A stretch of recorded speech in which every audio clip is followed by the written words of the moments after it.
Hi, this is Ross Payton. Before we get into this episode, I just wanted to remind you that I'm running a Kickstarter for Leto Narrative Dissidents Season 2. We've reached several stretch goals so far, but the best is yet to come. If we reach $8,000, we will put together a PDF zine with essays, games, and more about RPG game design. Greg Solzy, James Wallace, and I will all contribute to the zine. At $10,000, we'll make a video about our thoughts on game design. If you back the Kickstarter, you'll get early access to all the episodes via a private RSS feed and get to vote on which games we'll cover. If you have questions, check out our community Discord. There's a link in the show notes. Enjoy the episode. Hey, it's Ross Payton with Role Playing Public Radio. We're playing Heart, the City Beneath, and this is Descending Derelictus, episode 15. The players have in their possession one catatonic philosopher unplugged from an obelisk in the Machines of Dust. Yes, the players are have in their hand an entropy grenade, and I believe that's where we ended the session. After a lot of fighting. Well, also there was a lot of carnage. Yeah, and we're bringing Schroeder Bunnybot along with us too, so I can send back notes about the ghost explosion. Mm-hmm. So yeah, that's true. Gonna slam some ha into some ka and see what happens. Mm-hmm. So the Delvers make their way back to High Rise, and now the question is, how are you going to deliver the said entropy grenade? You can float him down the River of Blood if you make a little raft, and then once he makes contact with the ghosts of the High Rise, it will trigger the entropy grenade effect, is your understanding of it. So you just need to get him very close to the crumbled tower full of murderous ghosts that have formed a ghost Ouroboros. Yeah, so I feel like there's a better portmanteau in there somewhere. Probably. There is. It has been lost. A true philosopher king will the person who discovers the best portmanteau of these two terms shall be crowned king, ruler of England. Yes. I mean, they could really use their shit sorted out. So you know, What is this? The Portman Stone? Hey. So that's pretty good, Aaron, but not the one we were requesting. But it's good warming up. I'm sorry, your joke is in another slamming together of words. So, right. Yeah, the real question is, how do you want to do it? The easiest way is to float on a raft and hope that it makes contact with the murder ghost without getting you're not sure if the effect will trigger if the philosopher dies by something mundane like, drowning in blood.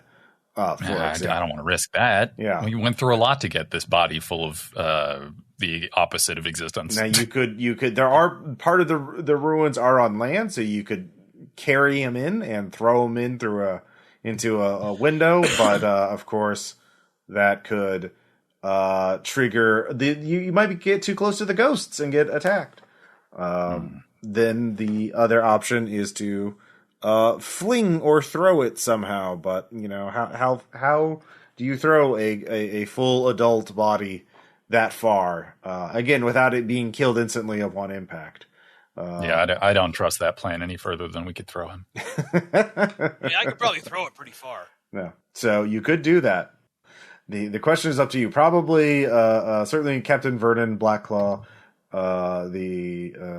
your drow pilot of the apparatus. Yar. That's not his real accent. Is very good accent. It's the one he uses. So it's real to me. It belongs to him. Yeah. So what do you want to do? What comes to mind? I mean, I feel like floating seems too risky, like that, because what if any number of river related things go wrong? I feel like the river's kind of a big question mark in that one. I don't love that. Yeah. So I would say either hand deliver or throw are kind of the best bets so far, unless anyone wants to build like a giant like a body catapult. I don't really have catapult building experience. I would, but the problem being is that because the critical for the last one, I assume my men technology abilities are not Okay, so let us see here. Yeah, you cannot use the mend ability right now. Yeah. I could consult if you want a catapult / parachute for it. Well, the Ketiver is like, well, we could modify. I could rig something so the claws can hold the body aloft, and then we could have the apparatus throw it. Big old crab pitch, huh? Yeah. Why don't we could practice it first? We could get some driftwood that's about body shape. There's actually a lot of it up on the beach there. A lot of because they got them body trees. They got the body trees. Yes. And then I could throw it a few times, and then I'm definitely up for crab pitching. Anyone else? Crab pitch? I see. After last time, I definitely need something that's a little more levity. So all right. So Vernon grabs a bit of driftwood that looks like a corpse in a horrified pose. are we sure that wasn't a man at some point? Well, it's wood now. And then he picks it up with the crab claws and he snaps it in half. He's like, "Oh, wait, a little too hard on the guy. Let me try again." And fortunately, there's another one. This one looks like he's getting holding some sort of blade in its stomach. This piece of driftwood, face etched in agony. And then he doesn't snap it. That's random. They just grow like that. And he hurls that against a nearby stone wall, and it with such force it pulverizes into wood dust. Okay. Yeah. Were you aiming there? I start clapping, by the way. I was actually going a little off. Yeah, which one should I get next? Rakk, he's asking you. There's a bunch of bodies or bits of driftwood. Which one do you point at? What does it look like? It looks like someone who has been bound, and obviously, it's very waterlogged. So obviously, it's like a bound person that's been thrown into the water to drown. Okay, it looks like. Yeah, but it's driftwood. But it looks like a drowned sailor who has been tied up. Drowned wood. Oh, yeah, drowned. There we go. Yeah. All right. So he throws that. It does not pulverize. But he was like, I was aiming for that section over there, not over there. It's actually kind of hard to see. Could you? He looks at you, Garanhon. Could you just go here? I have some signal flags. Let's see here. And I actually let me turn on this little lantern here. So he turns on a pointed lantern on one of the. Are we doing semaphore? Well, it's kind of more I need a the artillerymen back in the army, they needed a signal man, a spotter, you would say. So, if you could, so you talk to Vernon for a bit and you work out a crude system for him to. I had to warn him because the only thing I did learn some semaphore, but I only learned how to spell Wuthering Heights. That's weirdly specific. He wants you to spot for him. So you need to look at where the light is, because that's where the body will land, but he can't see the light. So you have to sort of indicate, you have to basically tell him where to move the claw so it'll hit the spot that, you want hit. He can't see from a distance. Yeah, we're sighting it in. Yeah, we're sighting it in. So what kind of would this be? I'd be happy to do this, but it would this be a delve or discern to make sure that I'm definitely discern. Discern plus technology. Discern best technology. I can try that. So let's see what happens. Actually, because Outis, you have technology, right? Yes. Could I possibly have you off to the side to potentially relay a message back to me to make sure that I don't mess this up? Which is my very poor way of asking for an assist with technology. Yeah, sure. All right, cool. I'll help signal. I like signaling. As we Who can says I don't? screw it up. Mm-hmm. No, yeah, I know you don't. It's like you were the best of signalers. I wanted to make sure. All right. Are you fucking kidding me, Dashbot? Wow. Again, No, Dashbot shows there it what is. kind of person it really is. Mm-hmm. Signaling. Right there. Signaling. For half a second, I thought about getting my own dice tonight because I didn't know if I'd be able to use this or not. And that's going to be 4 mind stress to both of you. It nearly clocks you both in the head, and takes you all. I'm likely to have fallout because 4 would put me at 10. I am so sorry that. You're fine. There, Garrett. I'll say that's Outis. So yeah, you're at 4 mind stress too. And then Garanhon. Also 11. See, you're fine too. Hell, dice bot. Holy Lord. Yeah. Yeah. No, it's great. It's great. And I don't understand what's happening, but it's happening regardless. Oh yeah. Shit's getting real. I immediately look at the scribbled on notes on the flag. Oh, I was holding it upside down. Okay, let's try again. Okay, so you can try one more time. Do you want to risk it again, Outis, or do you want me to? No, I'm helpful, is what I am. I don't, but I don't want you to go mad because of it. What? All right. Never heard of such a thing. Come on. All I know is I'm mostly naked. You're rolling 4d6s. That's why. Oh, we're on D10s. Those should be D10s, buddy. Sorry. Oh my god, dude.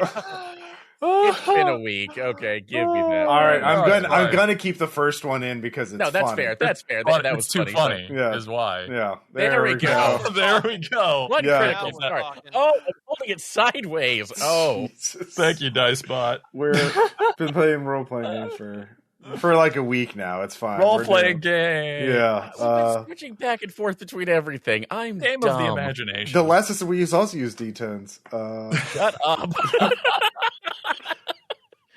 I think before that was Delta Green. I think we haven't played anything outside of No, we did Monsters of the Week before that. So that was Monsters of the Childish things. No, Monsters of the Child that uses D10s. It was Monster of the Week. Yeah, Monster of the Week. Oh, yeah, you're right. Okay, you're right. So that's fair. Anyway, the important thing is you got a good. You succeeded. All right, you've zeroed it in. You now can accurately signal to the apparatus where it can launch a body, living or otherwise, with great accuracy. So you don't have to roll for that again. Now, yeah. Now the question is, you can safely get. Well, you can get closer than it, so you can clearly see the outline of the ruins without the ghosts attacking you. In fact, you can kind of see where the line of death is, because there's a lot of like. It's where the bodies start appearing. The shriveled, horrified looking corpse. They look like driftwood, but they're made of meat. Is what I'm saying. That's probably you're guessing where the ghost can attack. It's about like 50 feet away. So as long as you're more than 50 feet away, they can't attack you. Wow, those corpses would make really good trees. Yeah, so you can clearly see some of the windows that are still partially intact and obviously big holes in it. So you don't have to make a roll. You can just tell it to yeet it into one of those voids, into the depths of the thing. Now, here's the thing, though. Do you want to do that? Or if you get closer, you can figure out where is the prime place to put your entropy grenade for maximum impact. I mean, I like closer. Yeah. So that's a little trickier. How do you sneak in to get a closer look to figure out the optimal place for the entropy grenade? Because you don't know exactly what this does. It'll destroy the wreckage. Or at least, I want to be a little closer anyway, so that I can send some notes back to those nice gnolls that we met. Also, you're on the shore right now. You want to hit it in the middle of the thing, which is over the river of blood. And the river of blood is in the water, so you can't really look. You have to be. You're way more than 50 feet away from the middle of the tower in the water or in the river. Does that make sense? So you would have to sneak into the tower to see where the best spot is in the river. For clearing the wreckage, which again is your task. So now I would allow anyone with discern plus cursed to figure out how to avoid the attention of murderous ghostaburuses. I mean, we could always ask Valanthe, who has been here the whole time. Valanthe is sleeping. Oh, wait. He's not. He's here. Hello, Valanthe. Or at least, okay, well. Why do you guys have to make so much noise when I'm asleep? Every time. Because we love you, and we got to make sure you don't sleep well, because that's bad, and you can get ambushed. Yeah, if you sleep too deeply, then I think your dreams come to life. I remember reading that somewhere. Yeah. Oh, that's just Freddy, but he's super nice. Oh. I mean, once you get past the whole burns and claws and child murder thing, but we Look, all have our quirks. Anyone who has children sing creepy rhyming songs about them cannot be all bad. That is fair. Mm-hmm. Yeah. Discern and cursed would be the best way to figure out how to deal with murderous ghosts. I actually have both of those. Okay. Go ahead and roll. Grabbing my red markets dice. Oh yeah, red markets, a place in heart, and nothing else. And Let's nothing see. else. We have got a 9, an 8, and a 7. Okay. Nice. I believe if we were playing Yahtzee, that would be a small straight. Well, the easy way is obviously bait. Throw some schmuck in there, and the Ghost of Burris will murder it, giving you time to scramble and get a look and scramble out. I mean, we don't really have any schmucks. Yeah, that's true. We ran completely out of them on the last one. So the other way is to use a ritual of some kind to make yourself invisible to ghosts, of which there are many, and a varying effectiveness. Yes, some of them work really, really well, and some of them only make you think that they work. Ooh, that sounds normal. Generally, what they do is but the thing is, you can even kind of improvise your own ritual. The general thing is to bring yourself in a state of being close to death without being dead. And then the ghosts simply can't see you. They sense life force. So if you mask or make your life force weak, or mask your life force in some way, that will do the trick to varying degrees. Masking your life force would be like covering yourself in dead things or undead things. Rakk, remember that guy we used to work with years ago who used to like that asphyxiation thing where he would... Evan? Yeah, we would choke him to where he was almost dead, and then he would cough really hard and then come back to it, and then he would make us choke him again and again and again. So we finally got him that bungee cord necktie. Mm-hmm. I wonder what happened to Kevin. Wait. I'm sure only good things. I thought we agreed we weren't gonna encourage it anymore. Did you actually bought the tie? Well, yeah. I mean, he looked so smart in it. Mm-hmm. Oh wait, did the voice from the sky say something about covering ourselves in dead things? Covering yourself in dead things. I think the voice in the sky did. Or undead things. Oh, I can go get some dead things. Because wasn't there sort of some dead things out there as we got closer to the ghost tower? Oh yeah, there were all of those people who just kept splatting themselves on the pavement. There's also people who tried to sneak into the ghost tower or in the wreck tower and got murdered by the ghosts. Yes. Yeah. So waste not, want not. Yeah. Well, we could probably do that. Like, I'm already thinking that we could just gather together some of those parts and we could just kind of stitch together a nice little, dead man suit. Yeah, corpse ghillie suit. You want dead things? I can get you dead things. Yeah. I get you enough dead things for a suit by 1:00 this afternoon. Okay, yeah, there are. I did say there are a number of dead intruders, or dead would-be trespassers. They didn't really intrude. They just wanted to. They aspired to intrude. Well, I'm going to go happily start gathering corpses. So with some rope, you're able to lasso their parts and yank them out without putting risk to yourself. You don't have to roll for that. And as Rakk is bringing them in, I'm going to start fishing. Yeah, corpse fishing, essentially. So I think that we can put together a kind of an assembly line here.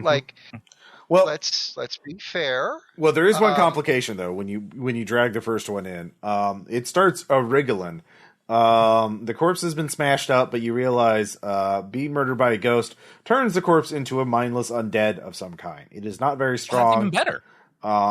Yes. So the thing is, if you're going to wear this thing, it's going to be incredibly unpleasant for a variety of reasons. No matter, even for Rakk, it would not be pleasant because they are. Outis, would you be so kind as to remove the head or destroy the brain? I'm sure I've got something for that. Yeah, you smash that. You smash the brain of one; it still keeps on wriggling. These things. Oh, Return of the Living Dead zombies. Yeah, these things are just infused with necromantic energy. So they're going to keep on wriggling as long as they exist at all. So that works. Can we get rid of the necromantic energy? Well, then No, we don't. That's extra steps. The only way to do that would be to burn it, which would make it not very useful for you. Yeah, no, Right.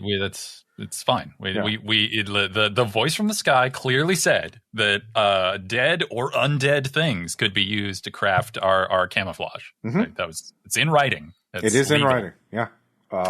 Legally binding. Right, sure. Right there across the sky. See. So describe who is making who is going in disguise covered camouflaged by the undead, I guess. Well, I figure it's probably either me or Valanthe because we're the least injured people. Okay. Although I am carrying a bunch of stress, but Okay. but whatever. So hey, if you want to know what it's going to look like, I'm going to very carefully take the skin off several of these, and I'm going to make a nice set of leather pants. Okay. And a leather vest with tails. All right. Because let's be fair, I am nothing if not stylish. A leather hat with a brim. All of which twitch slightly all the time. Well, yeah, and that vest is going to have kind of have you seen a whalebone corset before? Mm-hmm. Oh, yeah, okay. like that, except with ribs. Yeah. Okay. Give me a mend plus curse because this is incredibly cursed. Yeah, cursed with style. Yeah, cursed with awesome. Tell me you wouldn't wear this? Okay, come on. That kind of attitude is how you get the witch's skin hat, and that just brought us trouble. Mm-hmm. Okay, that's 2 10s and a 1. Okay. Nice. Okay, you make an incredibly effective suit of corpse leather. And stylish to boot. Yeah. Uncorpse leather. Yeah. So here's the thing. It is of course wriggling, and there is already sort of a low aura that is like for you very perceptible. A blackened sort of glowing aura around it. Putting this on... Cursed vibes? It is incredibly cursed. Putting this on would certainly make you invisible, but it's going to impose some kind of cost no matter what you roll on your Endure check. So that's a heads up. But you can put it on. Okay. So go ahead and give me an Endure plus cursed check. Okay, so that's only 2 dice because I don't have Endure as a skill. Mm-hmm. But it's still a 9 and a 4. Mm-hmm. So that is going to be 1d6 echo. Because you're cursing yourself a little bit by that's only 1. Dice spot's like, It's fine. And you'll be fine. You're fine. I should be. So I was about to say, I think I've got a thing that lets me deal with echo stress too. Okay. Well, you can look that up and let me know when you figure it out. You can go in. The Ghost of Reverse does not notice you. You can survey the tower, walk along its, climb into it from the shore, walk over, jump from rock to rock as you survey it, the section that's over the Blood River. And you realize, this is the spot. So you point out the spot so Garanhon can see it. And then you can easily walk away, and Garanhon can signal to the apparatus to launch the grenade. So I'm keeping careful watch so that I can make magic notes. Yeah.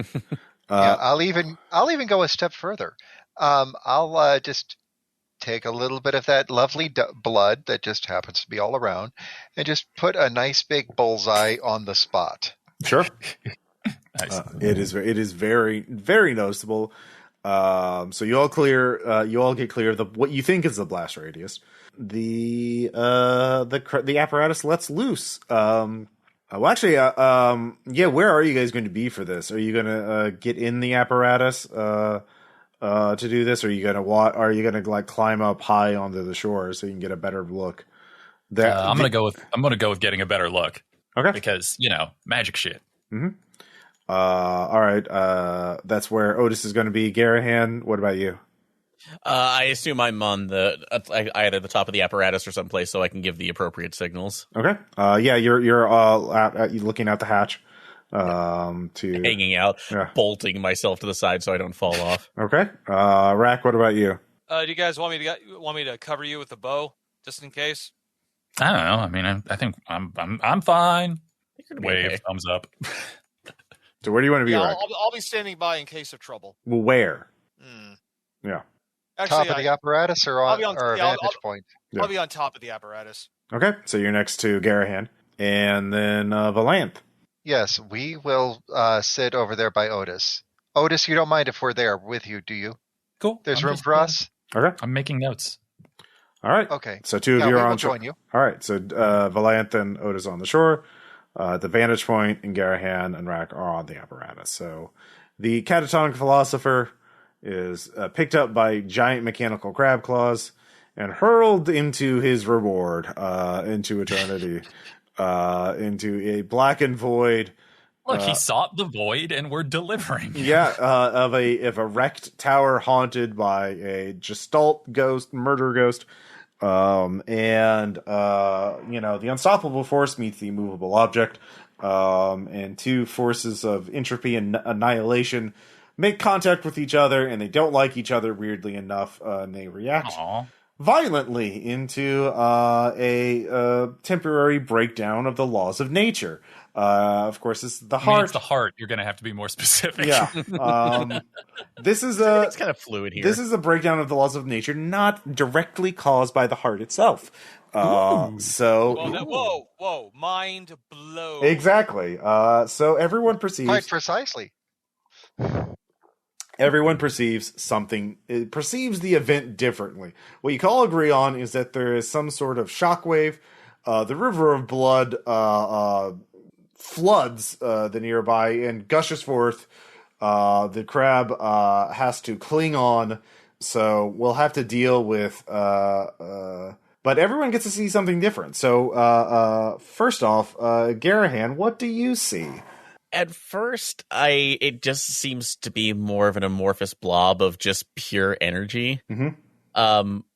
But oddly enough, once I can actually see through the glare of it, it actually seems to be, for a lack of a better term, the infinite, a representation of the infinite labyrinth of the Vermissian, that I can see different patterns of train tracks and stations forming in and out of each other, just constantly shifting. And that's it just amazes me to the most part. I'm actually staring at it in awe. Okay. Very good. I will, you know what? I will give you a special reward for that, but I'll reveal it in a second. Rakk, what do you see, since you're standing next to Garanhon? You're seeing it at a closer distance? I'm seeing the worm. The worm, all right. Yeah, the thing I've been hunting all this time. Does it arise out of the ground and consume it, or what? Like, what do you see? Yeah, it rises out of the ground, consumes it, then looks directly at me. However an eyeless creature does, and I think, and it just seems like he just gives me a slight nod, as if he's acknowledging, I know you're hunting, and that's awesome. All right. Very good. I perceive it as like, I just saw the worm, and we had like just a little exchange, a little moment. All right. And we know that we're eventually gonna meet violently one day. Very good. And let's see, on the shore, Outis, you have a great view overlooking. You can see the crab and the tower. And you can see clearly as the entropy grenade is thrown into the tower. So what do you perceive? Well, I mean, there's really only one thing I could go for here. Mm-hmm. And that is that at the point of impact, I see a colossal humanoid form tethered somewhere hard to quite see by an umbilical cord sort of rise out of the impact point. And its head, which is made of two hands, unclasps. And then the Ouroboros serpent is sort of sucked up and devoured into it, and then everything just bursts in a massive sort of antimatter explosion. A void out of sorts, one would say. Very good. And Valanthe, what do you see? Well, I see everything around the point of impact rapidly decaying as the wave just spreads. As I'm watching the shockwave, I can clearly see it. But I see, as the shockwave starts to pass, everything comes to life almost. It's the strangest thing because you see death and rebirth as the wave passes, an alpha and an omega, about the same time. I think we're in agreement about that. We can both see the wave. Yeah. Would you like some popcorn, Outis? Ooh, I didn't know there was popcorn. Oh, we always bring popcorn. Excellent. All right, so very good. I like it. Everyone gets one minor advance on their character. As you're tapped into a greater consciousness, and you have seen into the infinite and have gained wisdom from it. You did not shirk from it. Now, Outis and Valanthe, you are need to get back on the apparatus. So some kind of skill check would probably be helpful, or to ask help from your fellow delvers. Do you think that a delve check would do that, or do you think it would be a sneak check? Delve would definitely be more appropriate. You don't really have to worry about being sneaky. You just need to get on the thing. Fair enough. Well, fortunately, we have a way to delve rather quickly, don't we? Yes, we do, Skitters. Yes, we do. Now, let's see. This is what domain would you put this as? That is a good question. Let me take a look. Possibly cursed, possibly occult. Definitely not occult. This is probably going to be actually wild, because this is a raging flood, tidal wave kind of situation more than anything else. That's sort of the problem here. Wild. Well, that gives me just a couple of dice, but I think I can make that roll. Let's see. Have anything better. See, I've got an 8 and a 7. Okay. Is going to be, I'm going to say some fortune. You have to push your luck as you are risking your life to swim through the river of blood, avoid debris being thrown back by the shockwave, and bits of, ectoplasmic shrapnel. So that is going to be 4 fortune stress on you, Valanthe. Let's take we agree to that. And you're fine. It's fine. Don't worry about it. And then Outis. Yeah, I don't make it. Okay, Outis is in trouble. So aren't you with me? Nope. Everyone had to make it separately. My assumption was that we have to go separately. Yeah. And so, Outis, you are just doing a bit of light drowning. Just a touch of drowning. Yeah, I'm only going to say you only swallow some blood and take some shrapnel, so it's only going to be D4 stress, but you just failed, so you're still there. So it's just 1. But, is that blood stress? Yep, blood stress. Okay, I have 1 protection. So. Okay, never mind. So I'm drowning a little bit, but it's fine. I actually like it. The shrapnel is blocked by your thag, so you're not drowning quite yet. Next round. Yeah, y'all are. No, I actually like the blood drowning. It's fine. Yeah. So Garanhon, Valanthe climbs on board, but you can see Outis is waving his arms and trying to swim and not really doing much as he gets hit on the head by something at great speed and kind of knocks him about. So what are you going to do? Would I be able to climb down and reach out for him? How far is he away from the apparatus? Yeah, you can assist with a delve check. You'll be putting yourself at risk, but that'll give him a die on his No, he can't delve right now. Garanhon cannot mend. I cannot mend. I thought delve was... No, Rakk can't mend. Delve. Gotcha. Yeah, I can still... Yeah, delving is my primary thing. I can still do that. So. Okay. Sorry, I misremembered. Okay, so you can roll again, Thad, with a extra die, but this time Garanhon will be at risk too. I'm semaphoring you. It's no, over here. Hey, no, come in for a swim. It'll be great. I rolled a 10. Yeah. Thread that needle. No, do the butterfly. See, that's how you get through. You're just saying words. I don't know what you're saying. Do the name of the thing. I don't know how to do it. Oh, hey, I'm back. Yeah, that was weird. I guess you did it. It's instinctive. I say it, and you know it. All right, so you all pile into the apparatus and lock the hatch, dog the hatch, so you can ride the tidal wave of blood down to tier 3. So we get flushed down the blood river. You do get flushed down the blood river. Just like my 8th birthday. Yeah, we reached the 3rd tier. So as you are plunging further down, you can tell that you're going down river. You have some time to take a breath. And Valanthe, as you are watching through a porthole, the blood through the dim lights of the apparatus, you sort of nod off. And Valanthe, are you there? We'll give. Yes, we're here. Okay, just making sure you got something right. So Valanthe has a vision, and in this vision, it's not a very long vision, but it is a vision of a spherical machine, golden and perfect, of gears and clockwork mechanisms humming with electricity and pistons. It is intricate and very well, perfectly engineered, and a black serpentine organic thing is wrapped around it, but somehow the serpentine shape is in harmony somehow with the machine, and together there's sort of this humming coming from the vibrations of the creature and of the machine, making this harmonious, deep sound. And then you wake up. An ancient rumbling sound. Mm-hmm. So I kind of feel like staring out porthole for a second, vision hits, Valanthe collapses.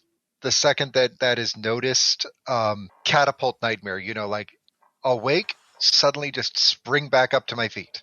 And that's the part where we're going to throw a notebook directly to Outis and scream, "Take notes!" Ah, what? Oh, okay. And rapidly describe everything in that vision. Okay, so everyone hears it because it's a small. The apparatus is not that big; you can't not hear it. Does anybody have a reaction to this vision? Yes. Yeah. What the beast. I told you what my reaction was. It's to wake up with a start, right. Throw a notebook, and scream, "Take notes!" All right. Is anybody else? Yeah, I mean, I take some notes on vision details. Okay. The river slows, and Vernon puts up the periscope to look around. Our meaties were close. We're at the bottom of the heart, because we're in the Briar, I can tell. I don't know if you've heard much about it. Rakk, you've heard a little bit about it. That there are these wealthy hunters of the House Grindel that believe it is the finest hunting in the world, above or below. It is a dark forest shrouded in twilight. Yeah, but they're a bunch of posers. Well, it is. You've never been here before. I'll tell you what my mother told me at my 10th birthday. Okay. I will say, though, that there is one place you know of. There is, if you can find, there's an old woman that only calls herself Granny. And she has a cottage somewhere out here. But if you can find her, she can sew up or patch up just about any wound. She also has some strong drink available, some very potent cider. Oh, well, we have to go. So, yeah. So you can land, and Vernon can wait at the bottom of the river for you to come back to take a little side trek to find Granny's cottage. When we first land, I need to I finish writing out the duplicates of my notes on the explosion and give them to the little bunny bot to return to the gnolls. Okay. All right. Take care, little guy. Let's see here. Rakk, go ahead. To find the cottage, probably this would be... I would give you hunt plus wild. You can do both. All right. So roll 3 dice. I will. I'll roll the shit out of it. Okay. Point of will. 8. Yes. All right. Yeah, with an 8, you're able to find it. Sniff it out. Yeah. It is you find the Literally. path. It is not right by the river shore. It is a 4 delve away. So, you can basically, Garanhon can delve make the delve check, or you can make the delve. Well, you can't make the delve check, can you? What domain are we in? Definitely wild. No, yeah, I'm of no help. Let's see here. Yeah, it is a deep forest. It is an earthy smell. Hits you as soon as you hit it. You can hear strange birds calling in the distance. Strange birds. Yeah. Strange birds. Oh, motherfucker! Call. Yes, the curse bird. Yes. I have nothing interesting to say, Caw. Curse. Oh man. All right, so Garanhon, you can give me a delve check. I mean, I can't help with domain, but I do have delve, so yeah, that would still count. Cool. So yep, we'll give it a shot. And it's delve cursed, right? Wild or delve wild. Okay. Yeah, this is wild. This is the most wild domain. The wildest possible. This is where the wild things, they're here. Oh no. This is that place from that thing. We're going to learn a heartfelt lesson. No. Mm-hmm. Oh, boo. Made it, though. All right, go ahead and roll. The thornberries? Okay. 1d6. Mm-hmm. Come on, D6. Do not fuck us. That is the opposite of what I asked for. All right, you make some progress. Just a big, hard one. Mm-hmm. Right up our delving. God, there's just so much aortic material here. All right, try again. This is where the wild things are. Yeah. Mm-hmm. All right, can I count? Do you want me to assist me again, Outis? Yeah. Fine. I was going to do some wild rumpusing, but I guess I can help delve. Yeah, I mean, let's be honest. Neither of us have the suits for it right now. At least the horns. So what's wrong with the coat that I literally sleep in? Well, no, but it's more about the ideal than anything else, too. Or else you end up in the night kitchen, too. So the night kitchen. Oh no. Yep. Success with cost. Yeah. Mm-hmm. I'm fucked. You really are. I might be with you, buddy. So all right. This just takes longer. It's going to take. This is going to be supplies. Okay. Good. So this is for Garanhon. Damn it. Because he made the roll. So let's see here. What does that put you at? 6. Well, I mean, just overall 6 supply stress. Yeah. So you have that. You have 4. Yeah, you have you have 1 fortune stress, 4 mind stress. Yeah, so 10, 11. So if I roll 12, you'll be fine. But I don't. 10. That's a major supply stress then. Yep. At least it clears. Does the supply track clear out then? Yes, it's a major one. It clears everything. Yep. Okay. Mm-hmm. Let's see here. I am going to say, in the dark, your torch sputters out and you can't relight it as darkness above. Let's see here. Yeah. And someone's going to take advantage of it. So we'll deal with that in a second. But it's dark for you and you're up front. That's going to be 4. I mean, I'm above 12. So no matter what, it's just a matter of how high you roll. Okay. Also lost. That's the 7 is major, right? Yep, 7 is major, so you get to wipe everything. Boo. Yeah, let's see here. Spoiled. A resource you're carrying is destroyed. Do you have any resources? Well, I let the bunny go. I had D8 in Haven coins is the last thing I had. Okay. Yeah. The gold goes bad. Yeah. Well, the coin it's bag. moldy. It's not good anymore. It's the gold has gone stale, and I have to throw it out. There's nothing worse than stale gold. So it scatters on the ground. It basically I'm just throwing it away because I noticed that it's rotted. Okay, like happens with gold sometimes. Yeah, this is very normal. Yeah. So Garanhon, if I carry rotted gold, the shadow guy will get closer. Yeah, give me an endure plus wild check. Endure plus wild. Okay. Mm-hmm. Made it 8. Okay. This will only be a D. So something lashes out from the dark, but you manage to get your shield up in time. It hits your shield and then bites at it, and then realizing that's metal, runs off into the darkness again. So you can no longer use delve unless somebody else spends D6 supplies to relight your torch. And we still succeeded. So how many? Yeah. Oh yeah. I need to roll that. So yeah, we might not need to delve immediately. So let's see what happens. So 3 or above. Come on, 50-50. Yeah, 1 second. Where's Renee's I will dice? kill you so much. I will give you a reroll. I will give you a reroll in this I'm case. speaking to DiceBot, Aaron, not you. It gave you. Watch you give me a 1 again. If it gives you another 1, I'm going to let it say the reroll is final, whatever it is. Oh, there we go. See, yeah. It also gave you those nice wound rolls earlier, so like, yeah. Before completely, utterly destroying me again. It wants you to keep delving, Aaron. Wait, Fed. Oh, there's the path right now. Yeah. See, the torch went out, but the night vision finally set in. So you can see Granny's cottage light in the distance. Yes. Well, it's because I had to get rid of that moldy gold. Mm-hmm. That's bad luck. It keeps you from finding the right path. So you can get rid of you can get rid of your condition if somebody else spends 1d6 supplies. So okay. I still have a D8 coin from last time. So is it? I mean, it's not stale, is it?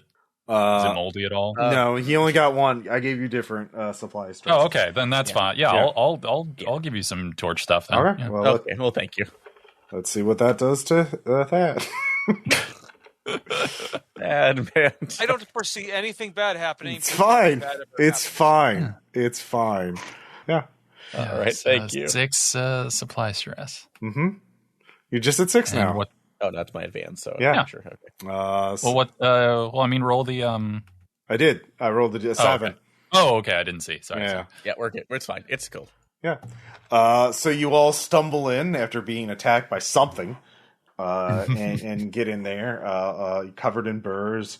Even though it is cool, you're all sweaty and exhausted, and you all stumble. I'm panting. Yeah, stumble in front of the cottage. The door opens, and this delightful old lady is like, "Hello, dearies! Come into Granny's cottage. I've been waiting for you. It's been for us so long." specifically, or just for travelers? Why, yes, Outis, my child. You look so healthy and hale. It's been so. You've grown up since you've last been here. Oh, please come in. Oh, that's deeply upsetting. Oh, you had such the imagination on you, Outis.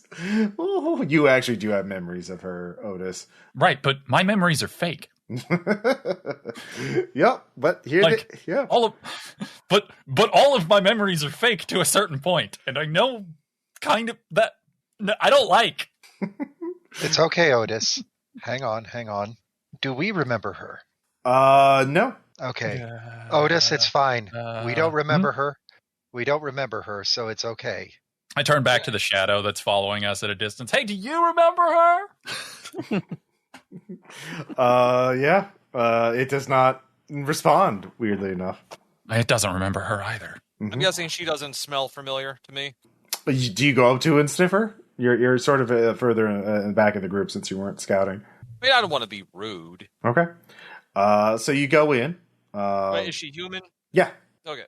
Old human lady. You go in the cabin, which is very nice and cozy inside. Well, I'm going to be respectful because, Mom taught me on my 7th birthday to respect my elders. There's soup boiling in a cauldron over a fireplace. It smells delicious. Lots of herbs. It's a very herbal smell. Soup is good. There are stacks of books and bookshelves. There is a cat sleeping on top of one of the bookshelves. There's a little window in the roof with showing moonlight in. Hello, kitty. It sort of yawns, stretches, meows, and goes back to sleep. Our cat's not amazing. I mean, cats do rule. That's yes, Rakk. Oh, I remember you. Do you remember this old tomcat? And you do remember playing with this tomcat years ago as a child. Oh yeah. I fed him a little bit of raw meat, and he purred, and I loved it. Oh yes, quite the hunter. Even then, you were so good at catching rabbits out there. Mom made sure I knew how to do that because she said no son of hers would go through her would become 4 without being able to hunt rabbit. No son of hers would ever go hungry. That's important. My mom was amazing. Oh, she was quite the lady. And you, Garanhon, look at your suit of armor. You talked about it so much. You were so eager to get it. Yeah. Oh, it was quite a lovely conversation you had with Granny there, Garanhon. Yeah, just modified and pitted every once in a while. Do I remember her? Now you do, yeah. Oh, well, it's we've done as many as I can to. Although unfortunately, it's not as good a condition as I'd like to show you it. But again, always modifying. Valanthe, so you can give me a discern plus occult check if you want. I definitely want. Mm-hmm. 9, 2, 3. Okay. You realize that your other delvers suddenly have memories of them after they talk to her, after they talk to her. If you keep your mouth shut, maybe she won't be able to do whatever she's doing. But maybe that's just a trick she does so people won't kill her in this forest. Or maybe she's a powerful witch. Way more powerful than you, because you can't even tell how the fuck she's doing that. What kind of magic does this place smell like? Actually, the intense herbal smell is so strong. It just smells like a pleasant kitchen, like a pleasant, a homey place. So all you can think of, Outis, either there's literally no magic here, or it is incredibly powerful illusionary magic to fool your senses. Yeah.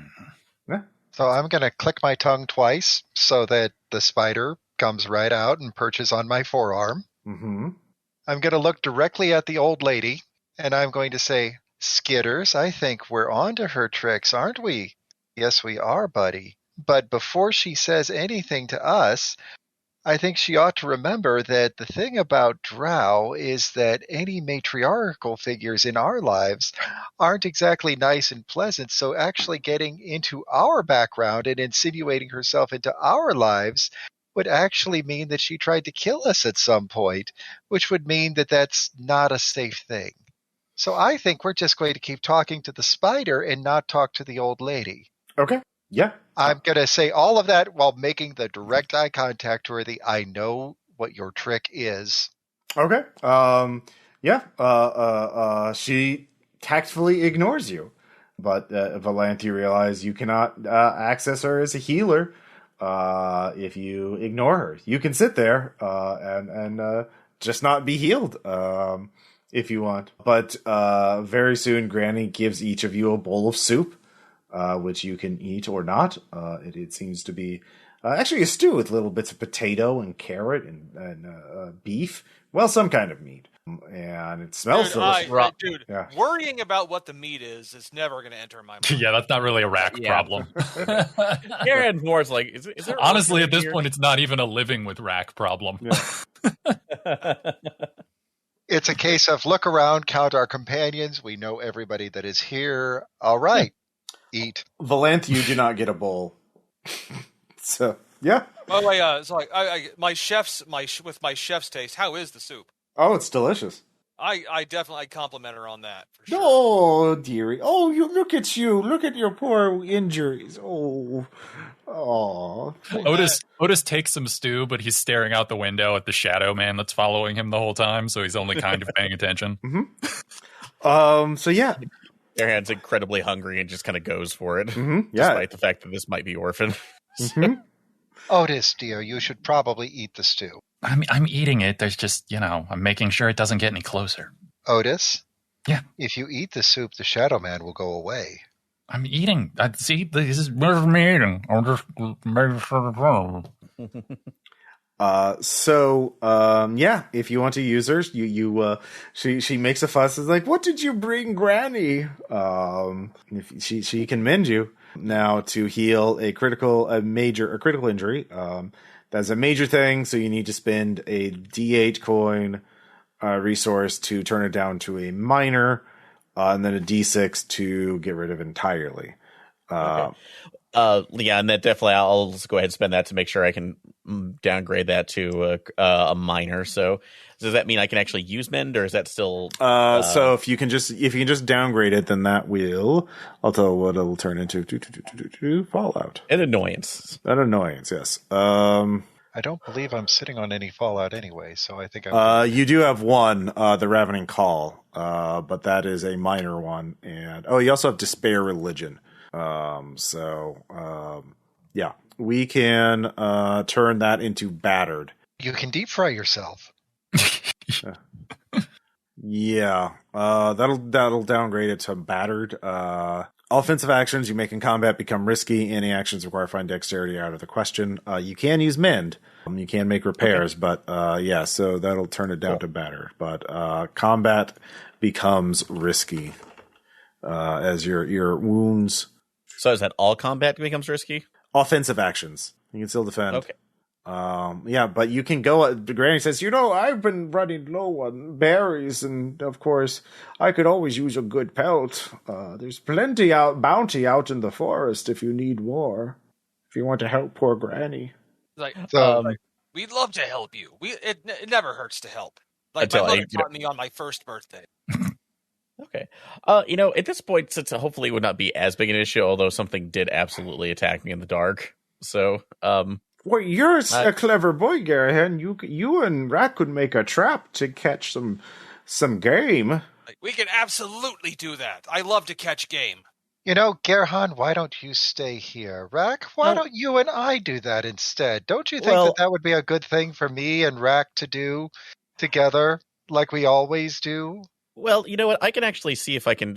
Are there parts right now? Are there things I can find in the house to set up a rudimentary trap? You see, Granny's like, why are you looking at my possessions? I need them, poor Garanhon. Don't you? You're a mighty delver with so many useful supplies you carry with you. I mean, you certainly have more supplies than me. Mm-hmm. Maybe the shadow guy has supplies. but they're only a shadow. They're basically only a shade of what they could be. So. Yeah. So, Garanhon, why don't you stay here with Outis and make sure that he doesn't do anything crazy like the Shadow Man things, and I will go with Rakk. Mm-hmm. And we'll be back in just a little bit. I'm gonna go ahead and forage for some stuff. Thank you. Walk out the door. Okay. I'm gonna go make sure he doesn't die. Okay. And help. Yeah. Rakk, do you have any resources you want to use to get healed? I do. I think I have some D8 coins. Yeah, you can do that to downgrade your critical injury into a minor one. I'll do that. Okay. Aaron, what was the die size of the coins I got from you? Yeah. D8. So. Okay. Yeah. Just making sure. All right. So she set some stitches. You're now limping. So you are. You're slowed. You can delve now, but you're going to go last in combat, and risky movements become rapid, and stealthy movements become risky. So not very stealthy anyway. So no, this is for Rakk. No, it's Rakk. Oh, sorry. Never mind. Yeah. You're battered. He's limping. Slightly different. Gotcha. All right, Garanhon, are you going to forage for berries, or are you going to look for game?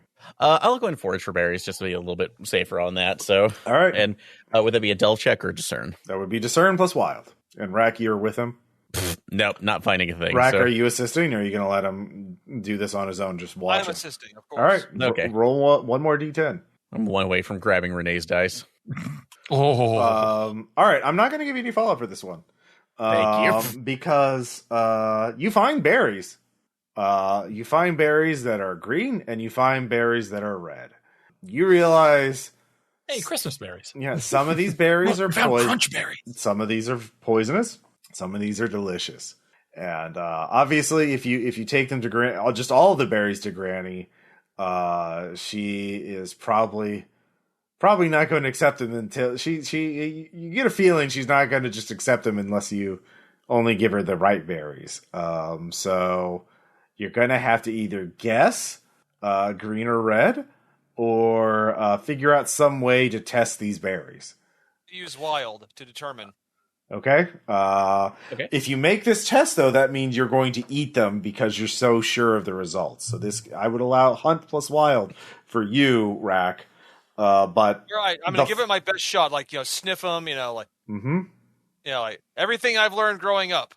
Yeah, but you are definitely going to taste one based on this roll. Okay. Here we go. So this is the fallout you get. 10. All right. Never mind. God damn. Yeah.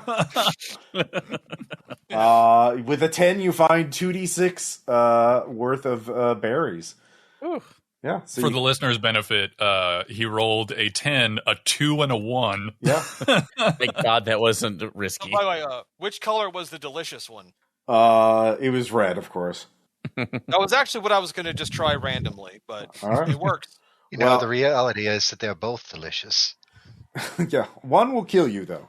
Well, one's only delicious for a That short doesn't amount of mean time. it doesn't taste good. It does taste good. It just comes with a distinct aftertaste of blood. You can actually sell those in Derelictus. They're to die for.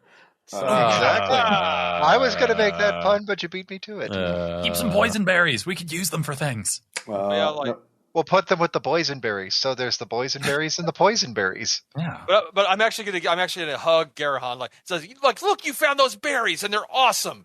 So proud of you. Rakk is a hugger. I am a hugger. Clank, clank. Okay, good. So, all right.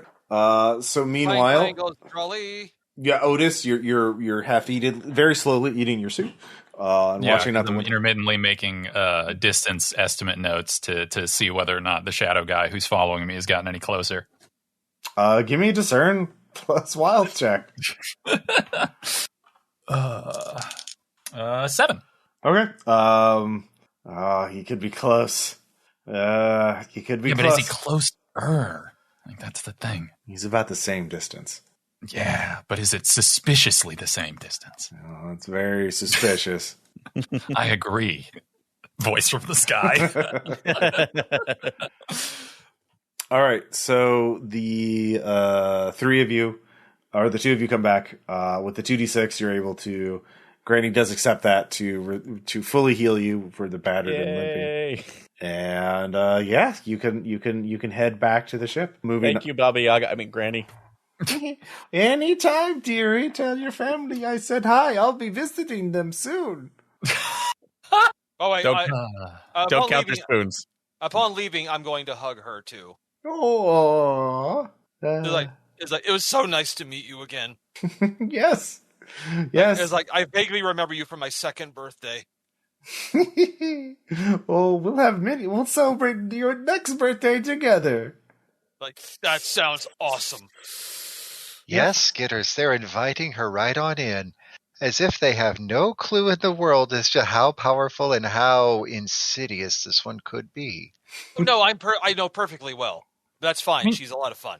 I mean, I don't know, Valanthe. You're acting like she's a drow.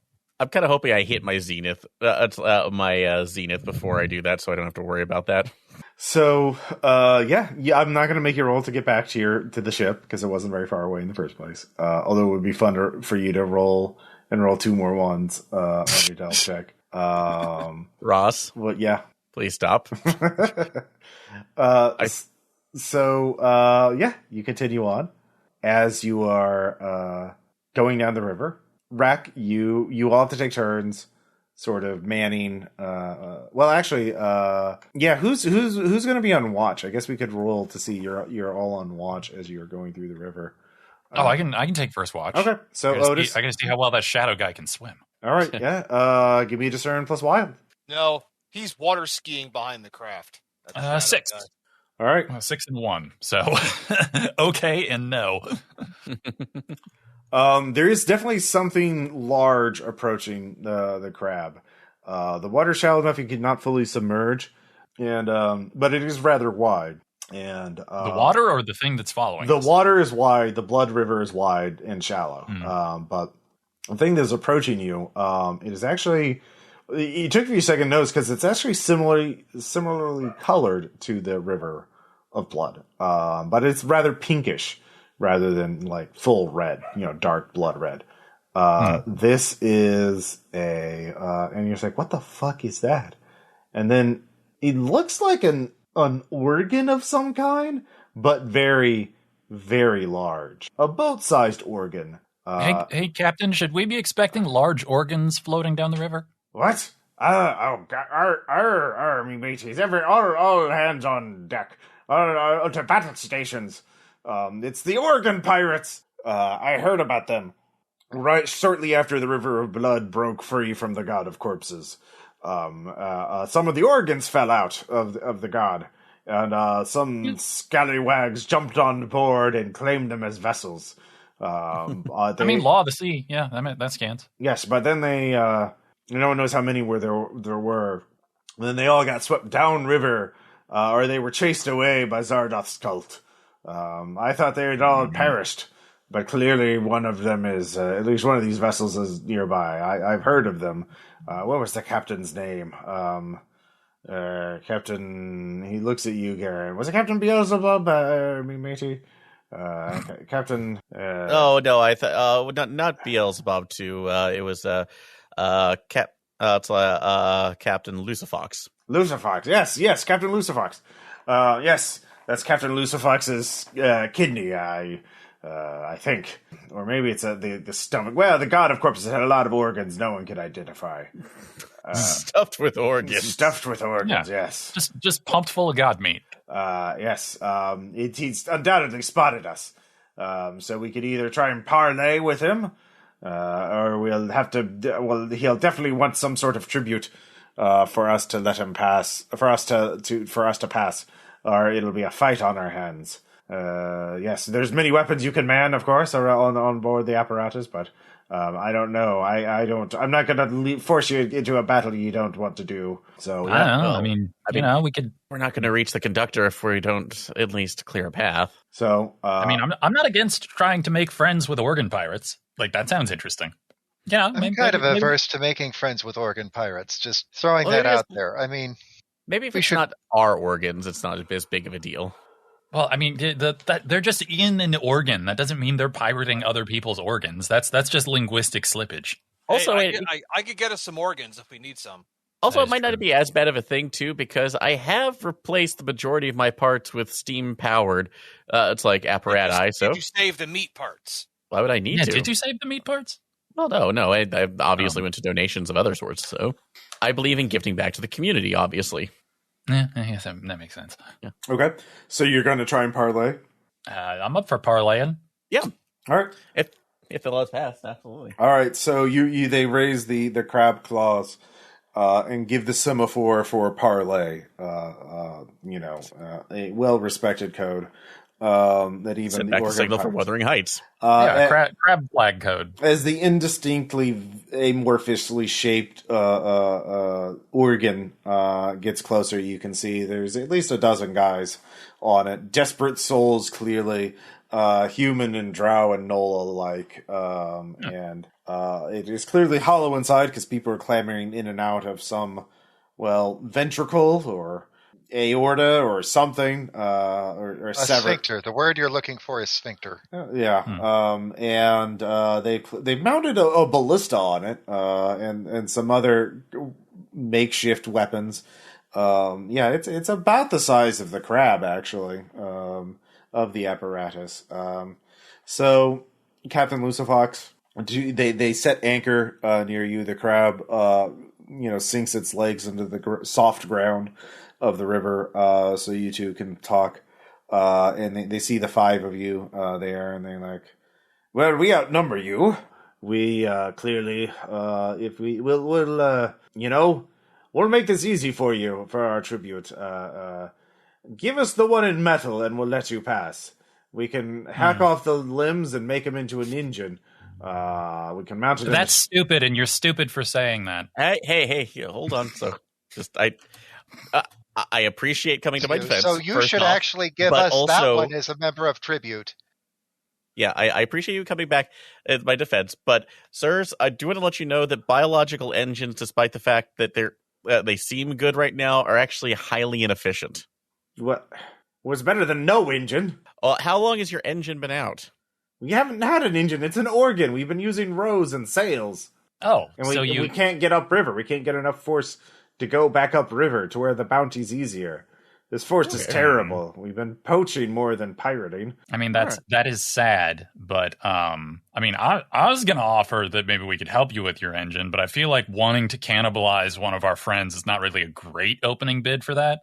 I mean, he's also, more of a piece of equipment, isn't it? He's not really a member. He's more. Also, I mean, you guys have been scavenging for a while and look a little like thin, and I'm pretty sure that Rakk could turn you into a very delicious spread of brunch for us for the next couple legs of this trip. So how about we don't go down that road right now? The charcuterie board I could prepare with them. Do you want to try? Yeah. Do you want to try to intimidate them there, Rakk? Yeah, I'll give that a shot. All right. What would that be? Let's see here. That would. I don't know. How do you intimidate with culinary skills? Well, that would be compel. He can. Honestly, I think he did it just right there. Like, I'm just imagining the charcuterie board I could make out of you. Have you tasted the spleen muffins? Let's see here. Yeah, I would. Yeah, it's still wild. You're all right. 5. All right. They razz you and like laugh at you, and point the ballista directly at you, which is quite stressful, in terms of the mind. So that is going to be 4 mind stress. But you're fine. Let's see. Everything's fine. Let's see here as they point an anti-ship weapon at you. Yeah. But you don't take any fallout from that. So the crew is not impressed with Rakk. Yeah. What is your proposal then? Would I be able to do a discern technology check to see if there's anything that could be added to the ship to give them propulsion with what's available? Available from where? Just. Yeah, we don't. We're in wild territory. There's not metal pieces around other than what we brought with us. Mm-hmm. I know. Is there any part of the apparatus that could be possibly? No, we're not giving them shit of ours. Look, okay. You're wanting to mash together like whatever technology you find with the god meat that you've been serving on, which is just asking for cross-contamination trouble. But if you would like, and if you are nice and stop pointing a ballista at my friends, I could maybe summon up some interesting occult solutions to your propulsion problems using just the weird god energy of your rotten meat home. Go on, this intrigues me. Yeah, I mean, what you want to do is you want to carve a particular sort of engine effigy, and if we can, shape it the correct way, then all you'll need is to now and then feed pieces of your godcraft to itself. And if you're just looking to get upstream, then it can, push you that way. If you put healing potion on the right spot, and it's an easy enough healing potion to make, just dip this vial into the river, fill it up with blood, say the right words, which I can teach you, over top of it, and then pour it into the right spot on that. Oh, yeah, that's a good point. The entire river is the same sort of... Look, the entire river of blood is god blood. So it's the base component that you will need to fix something that is going to make a potion to cure a god organ, which is what you're in. I mean, do you even know what organ you guys are riding around on? Does anybody here know the basis of... Has anybody read Black's Anatomy on that boat? Anyone? It looks a lot like I want to say an appendix, but like a little kidney-ish. But don't tell them that. Outis, with that very compelling speech, you can roll compel plus religion with a master die. Well, I don't have either of those, so I guess I roll 2. Mm-hmm. Try that too. All right, might be a gull schooner. Mm-hmm. Come on, dice, do not fuck me. 10 and a 2. Nice. Nice. Oh. Okay, so you actually do know a way to channel the power of the gods into it, and to make it into a cannibalism. The thing is, you need in order to ignite this, you need something else that is divine, of a different source. Yeah. Now, there are sources of that nearby. Because in the Briar, there are said to be many godly animals of great power and repute. Just everything in here. There are divine plants, animals, fungi, lots of crazy stuff in here. This is the happy hunting grounds, but for those who really want to weird hunters.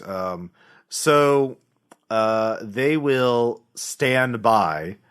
While you do this, wait for you to bring back something that they can use to spark to transmute their rotting organ into a god muscle meat ship proper.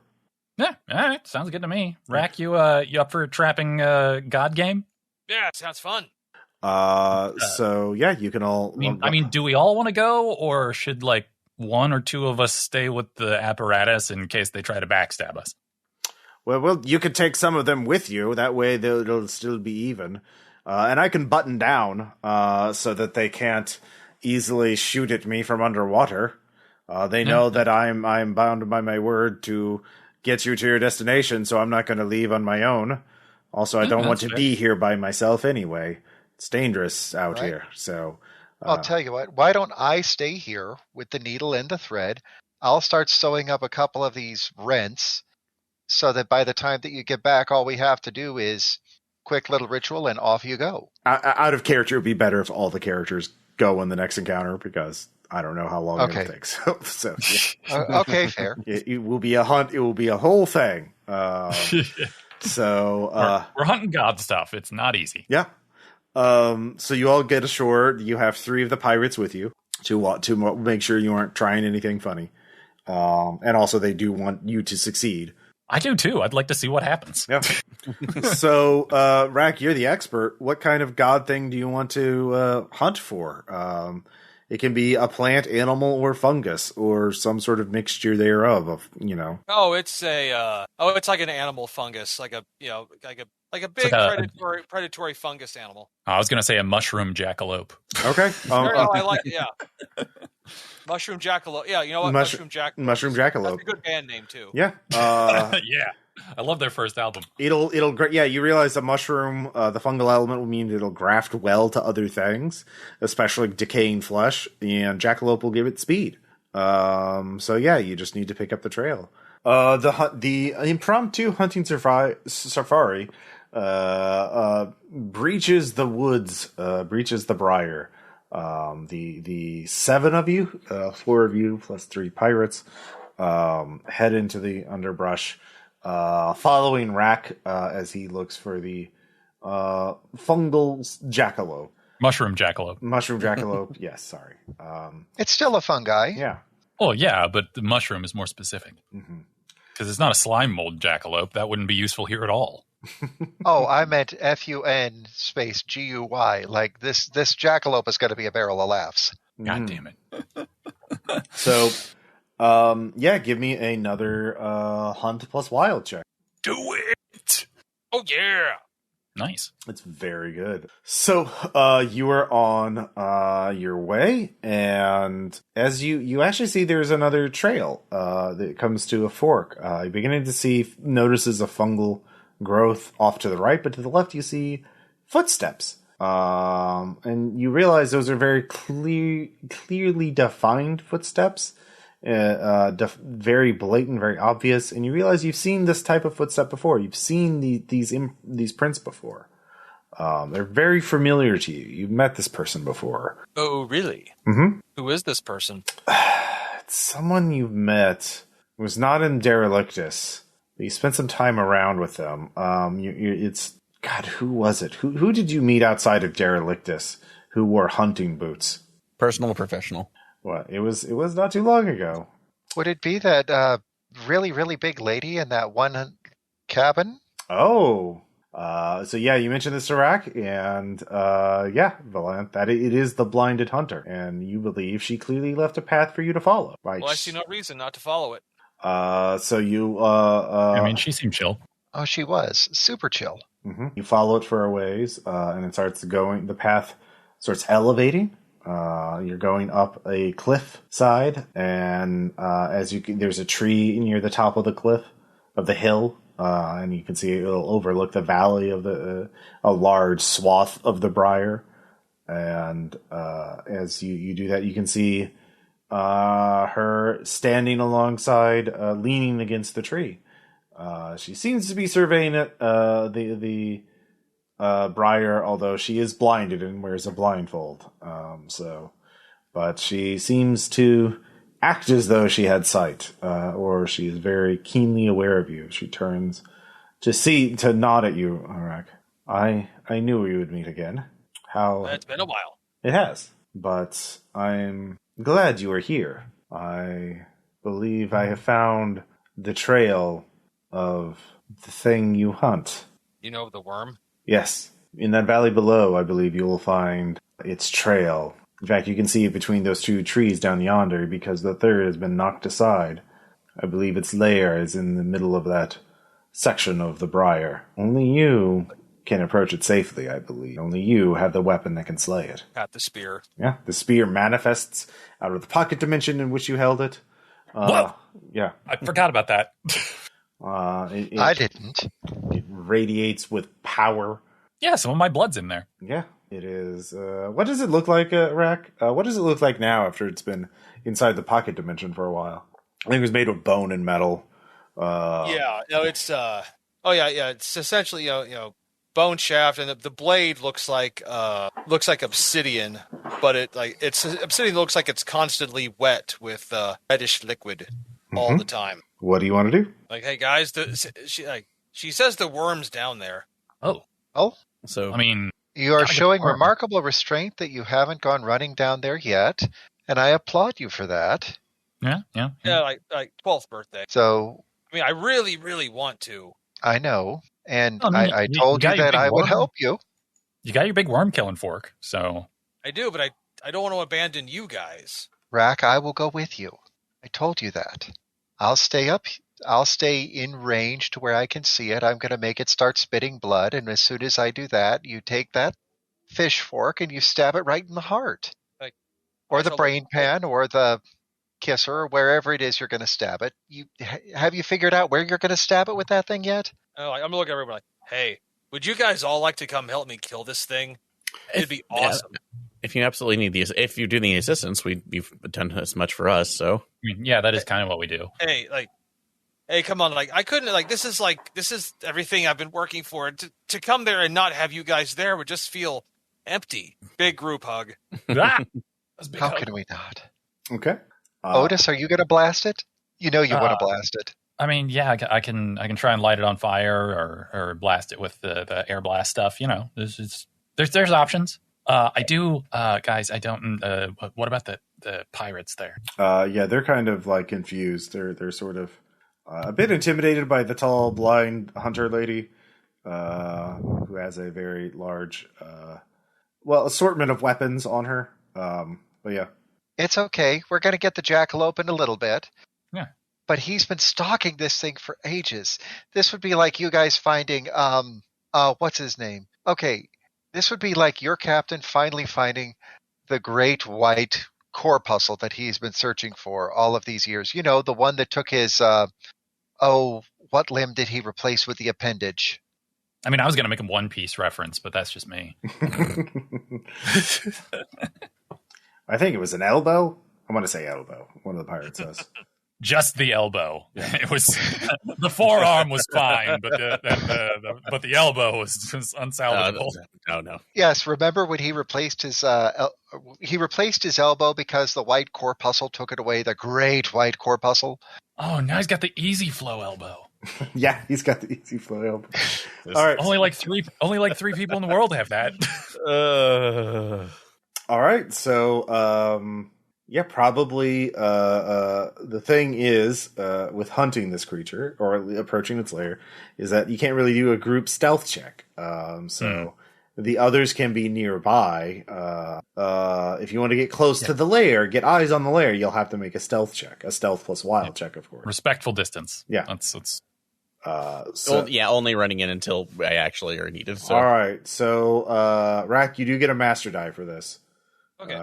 Because the spear is humming with power. It wants to kill the worm. 8. With an 8, you approach the lair, which is actually a massive sinkhole in the ground. But you can see the black worm is there, basically sleeping. It is wound upon itself in a big coil. It is utterly helpless. You have the perfect shot with your spear at the crown of its head, where you think it is closest to its brain. Well, yeah. If you have the possibility to be prey, you don't fall asleep all of a sudden. Well, even a great creature like this must sleep once in a while. Apply spear to brain.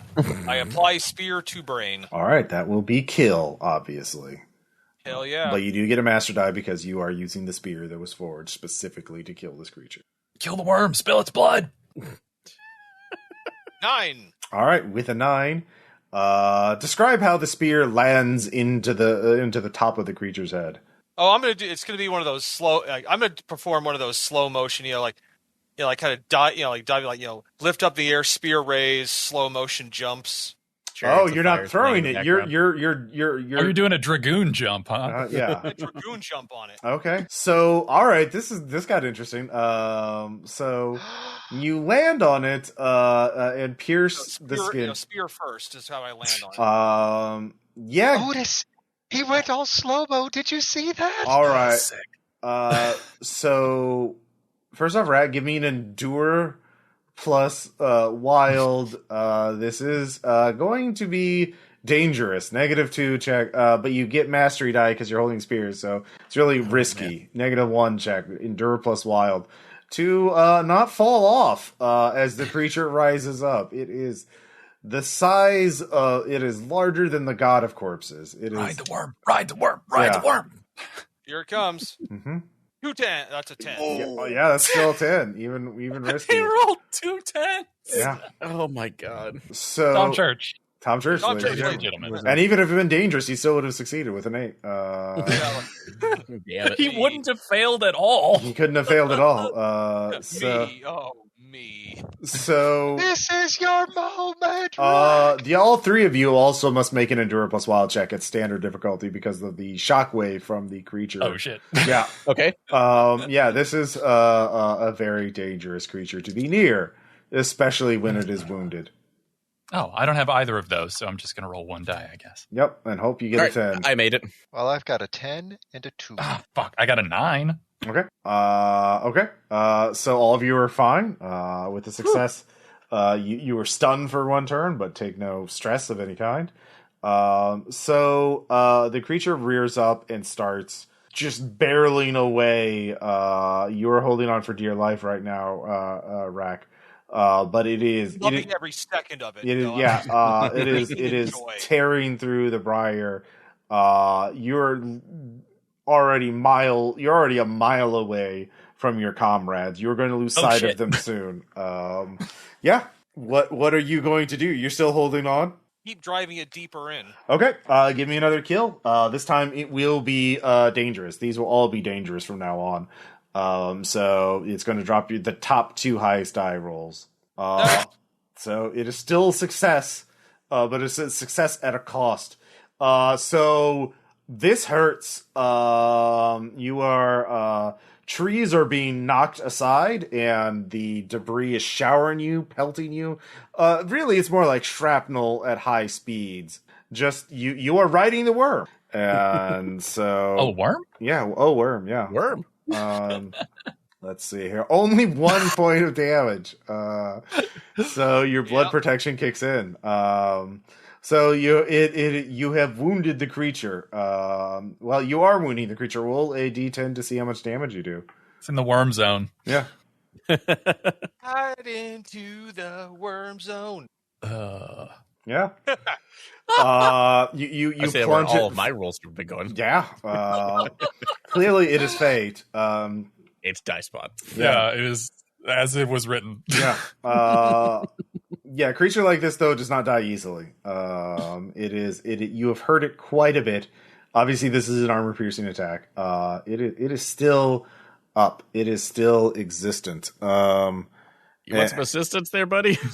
Well, that's okay. So back to you two. I don't know if you guys can, because how do you cover that much distance that fast? It is extremely far away, unless you can think of unless you can tell me some way in which you can, I guess you can make a dangerous delve check to jump onto the worm before it got too far away, but that's the only way, and then hold on for dear life. Yeah, I don't think I got that. Yeah, that would be very risky for me. I mean, too. my fire thing is ranged, but I don't think that's going to help much for me. Yeah, he has a legendary weapon forged specifically to do this. I was thinking that we could use our combined abilities to fling one of us onto it, like, air blast plus... Yeah? some kind of shield bash trick plus, me making a webby slingshot, but which of the three of us goes? Well, I do have the Dragon Killer one, which allows me to roll a d10 on damage, so... Yeah, but d10s can still roll a 1. I nominate Garanhon to be the one that we flung. I mean, he is the more damage resistant of us. I can fall 3 stories without damaging myself, so yes. Oh, yeah. Okay, so we'll do that. By our powers combined. Web! Okay. I mean, who is actually rolling? Or you're casting a spell. No, wait, you're using a spell, right, to launch him? So it has to be Outis, right? Or yes. It would take a round for me to set up because I got to do my Frenzy Sky Court thing before I can do the other stuff. Yeah. I'm going to say just as a matter because you guys didn't immediately run as soon as he hit him and you didn't you were already far away. Realistically, there's no way you could really catch up. This is going to be a solo thing, weirdly enough. Yeah. So don't worry, this is going to be over fairly soon. One way or the other. Yeah. So we see Rakk tearing off on the worm and just, whoa, well, that was a Tuesday. The vision.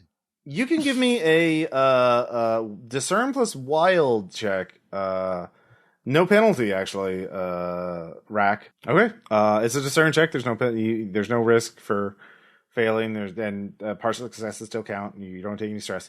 You can see the Briar ends suddenly over a precipice, and you don't know what's below it. So, and the worm is going straight for the precipice. So, you can plunge it. It is wounded. It is definitely dying. Blood is streaming out of it. You can see blood pouring out of its mouth. What color is its blood? Yeah. What color? It's dark.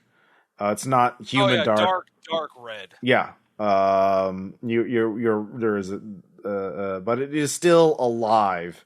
Now the question is, do you try and jump off? You definitely cannot get the spear out of it. That's impossible. It is wedged in there firmly. You could jump off as it goes over the precipice, or you could try and stab it, plunge it in one more time, and see what happens. Plunging it in one more time. All right. Dangerous kill. Yeah. Yeah. It is all right. So you go, and the creature, you have put its light out. You have slain the black worm, and you realize you're being carried over the edge. The forward momentum is a hell of a thing. So as it barrels over the edge, you can give me a dangerous delve plus wild check to see if you can run back and grab onto the edge. Now, you three could actually be running after him and try to catch up. But for that, to try and save him. Well, if he makes the edge, so give me a dangerous delve plus wild. Holy shit! All right, this is going to be a brutal D12. Damn. Roll 2 and take the higher. Oh, okay. Yeah. Yep. You're slamming. You're falling off. Yeah. From a speeding train onto a collapsing cliff as things are exploding around you. The Emperor of the North! Yeah. But it doesn't fucking matter. It doesn't fucking matter. Oh my god. Both of the D12s rolled a 2. Yeah. Okay. But it doesn't matter. You still take fallout. Hey, Ross. Yeah. Ross, I rode Shaq's train. Yeah. Oh. You are the Emperor of the North. You are the Emperor of the North. Yeah, it really was fated. You take minor fallout. Let's see here. I'm wringing head, whatever. Yeah. See all the patchwork on my armor. It's like, dear God. Yeah, you drop your knife. You use your knife to grab on to something. And you hold on to it, but then it goes over the edge, so your knife is just gone, forever. Yeah, I'm gonna need to get a new knife. You're gonna need to get a new knife, but you're holding on to the edge, and you look below you. You see the momentum of the worm is carrying it entirely over the cliff. You're not gonna have the body. You'll be able to pick up some scales, but that's when you look down and you can see that you're very far up.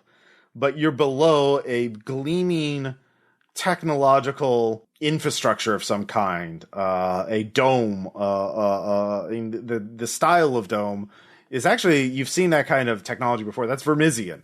And then the worm crashes through the dome. And then there's just yeah. Oh, hey Ross, do I have any of the worm's blood on my hands? Oh yeah, you're covered in it. At that point, like, I don't even need the body. I lick some of the blood. Grooming himself. I have tasted its lifeblood. All right, so the three of you catch up to him as he is pulling himself up. Yeah. It was a miles-long chase. Well, thankfully, there's a really easy-to-follow path. There is, yeah. And a ditch now. Was. Just, Rakk, sweetie, darling, are you breathing? Are you okay? Can you see out of both eyes? I kiss Valanthe directly. Aww. It's like, I'm better than okay. Like, it was the greatest moment of my life. Yeah, that was pretty sick. Mm-hmm. I hunted the worm and killed it. Yeah, you did, and you survived. You survived. Look at you. You've barely got a scratch.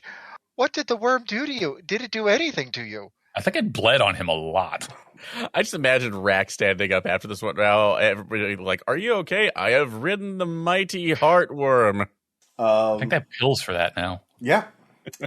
You. I assume all of you look over the edge to look down and look at the worm's corpse. Am I wrong? Do you like? That's fine. Oh no, yeah, absolutely. So yeah. What? Well, of course we're going to look at the worm corpse. I mean, how could we not? Rakk just killed it, and we need to make sure that it stopped twitching. Oh, it is quite dead. That much you were sure. It is. It broke itself. And Garanhon, and this is where you realize, you look down and you see that dome, that metallic dome, and your heart sinks. That's Terminus, and it just broke through. The impossibly large and heavy worm just slammed into the Terminus station, doing and shattering whatever shield it had. Rakk, Yeah. this is a problem. No problem here whatsoever. Everything's fine, just as it was meant to be. Yeah, it is a dead worm. There's a very Terminus big is dead vulnerable. Vulnerable The for conductor what? is down Yeah. there. I mean, I think after. there's also the problem of like the evil god that forged me out of its imagination. That's probably one. I think more of what Garanhon's talking about. Yeah, the conductor is. If he's down there, he's vulnerable. Yeah, you can see lights flickering off on the dome.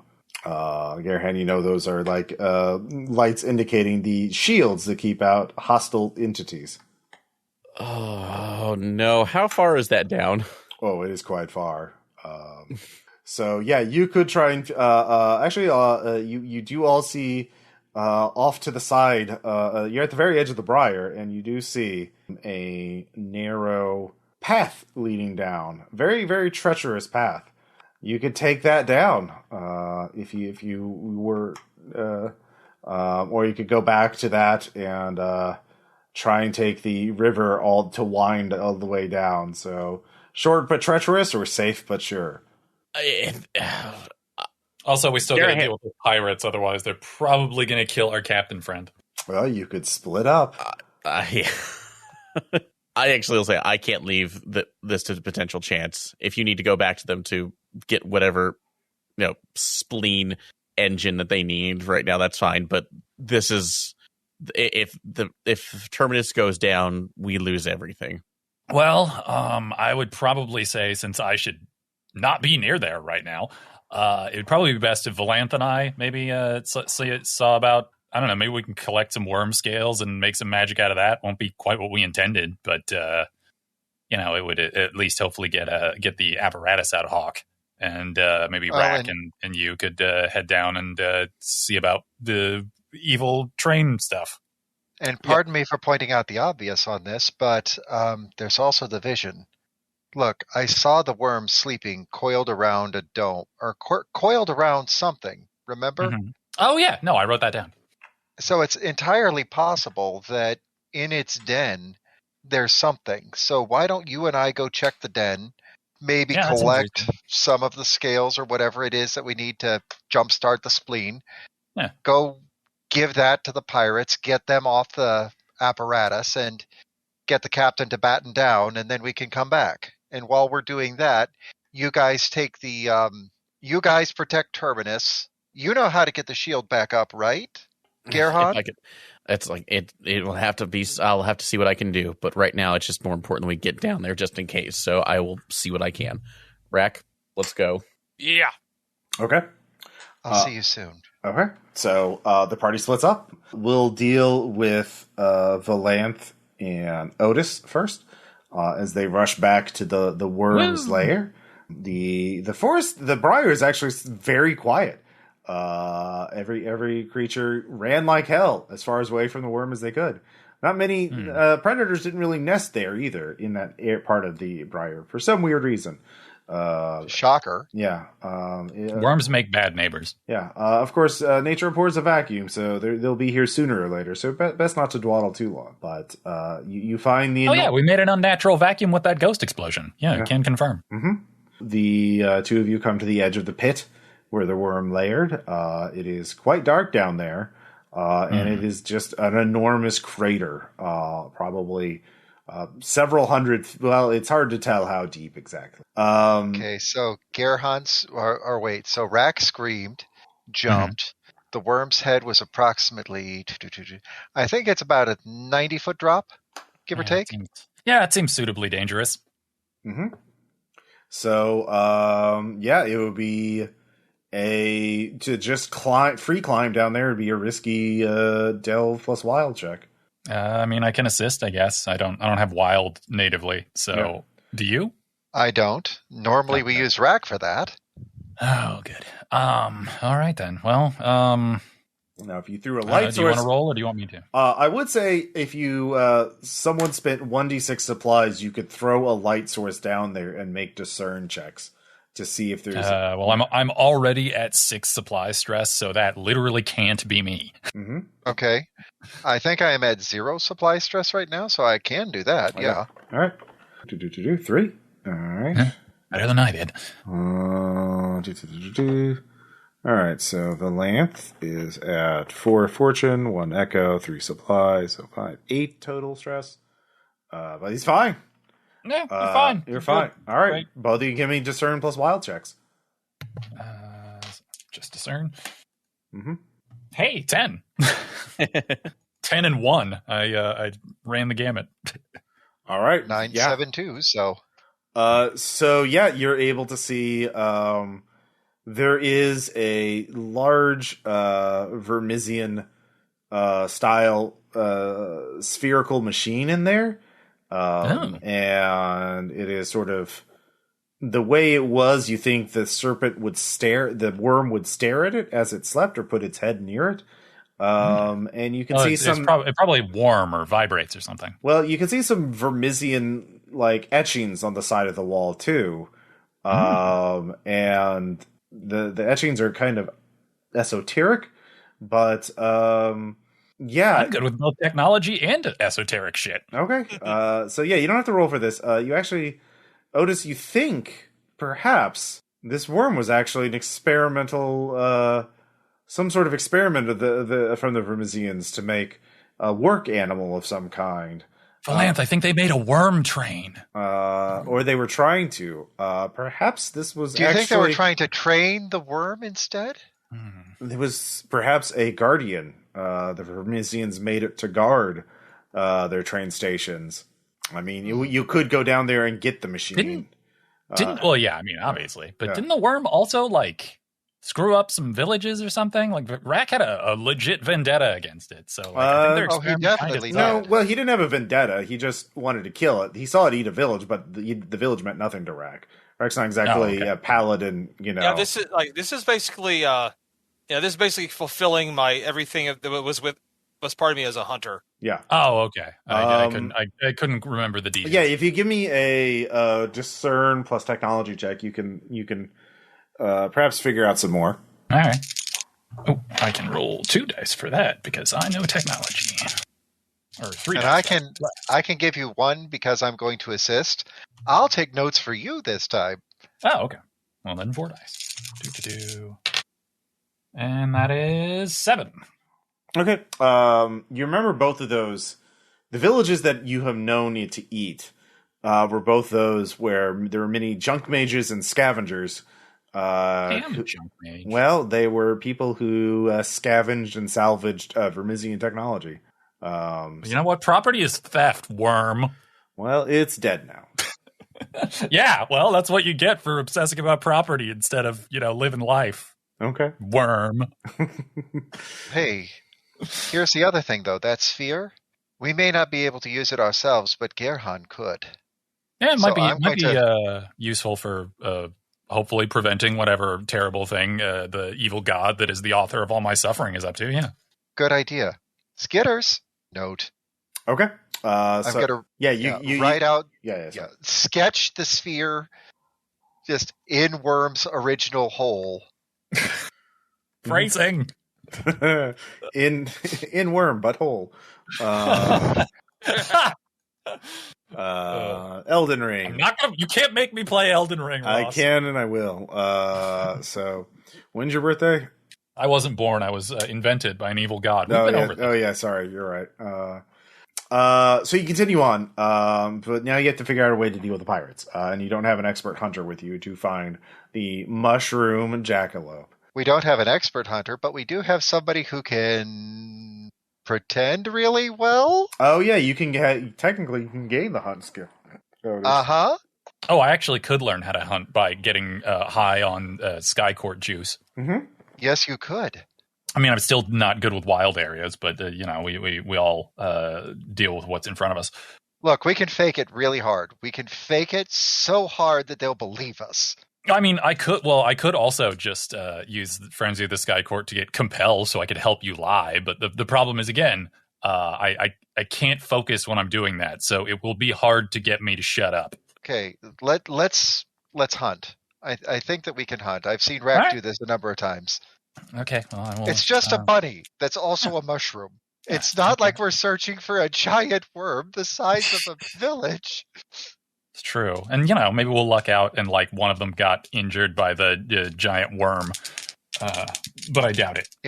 If his really large blind lady friend happens to be around, maybe we could ask her really nicely if she could help us find the mushroom bunny. Oh, she's gone. Yeah, she disappears afterwards, I assume, like usual. God damn it. Yeah, mysterious folk be like that. Okay, so I rolled a 7 on my Frenzy of the Sky Court, so I assume I take some amount of stress for that. Mm-hmm. 3. And that puts you at 3. That puts me at 9. 3 what? 3 mind stress. Okay. 6 supplies, so we'll see what happens. 1! So, yeah.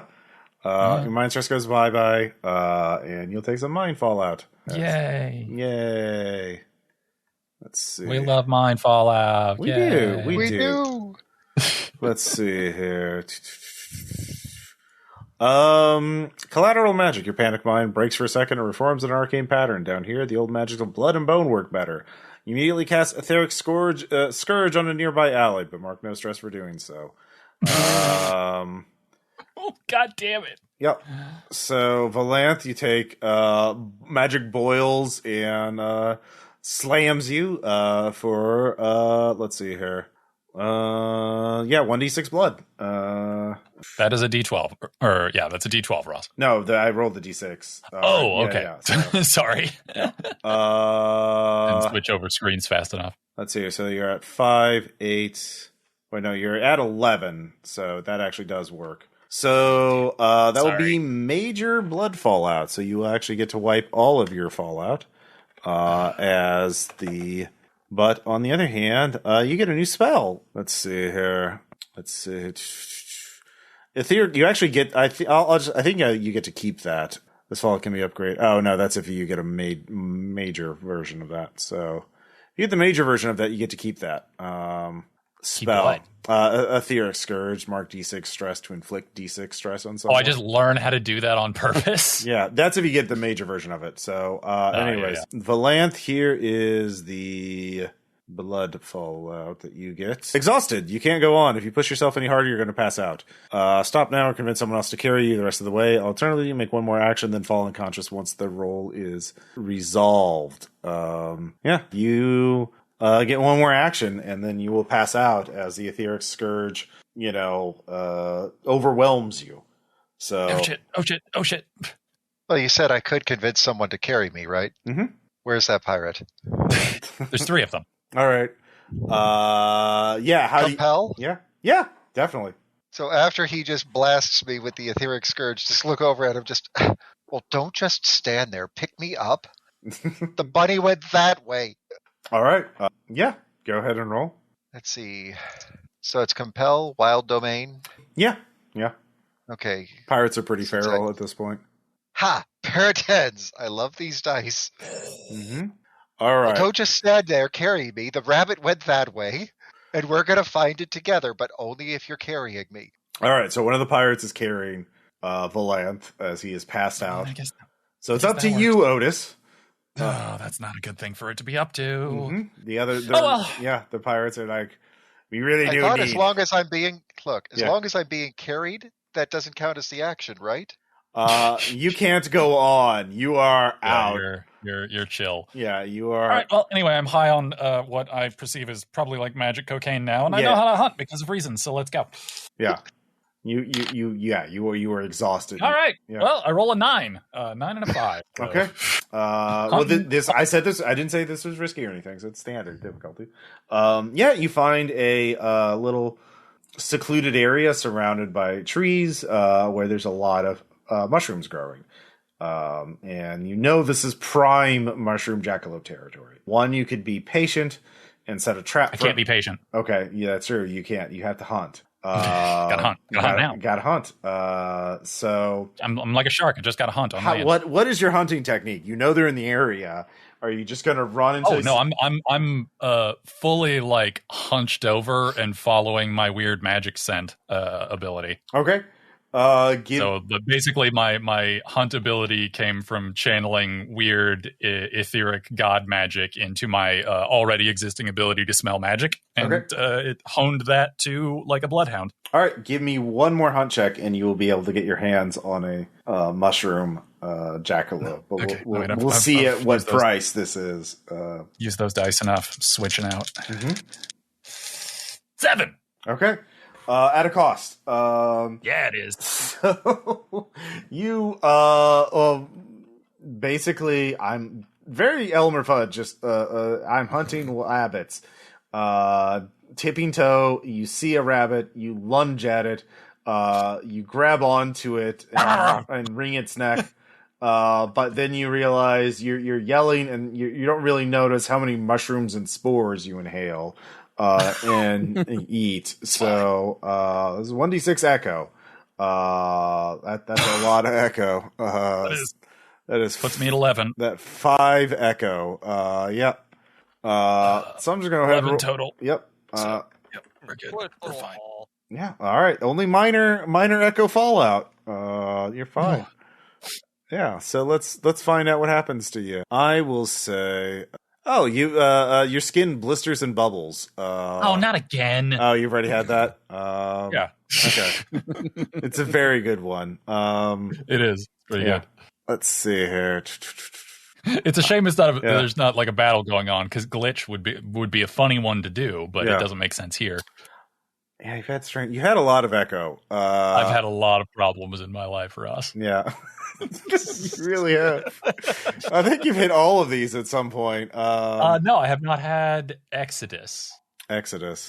Yet. Where you puke up weird things with too many legs. All right, yeah. You retch up not mushrooms but spiders. Yeah, and throbbing parasites. So the pirates scatter, except for the one carrying Valanthe, because he literally can't.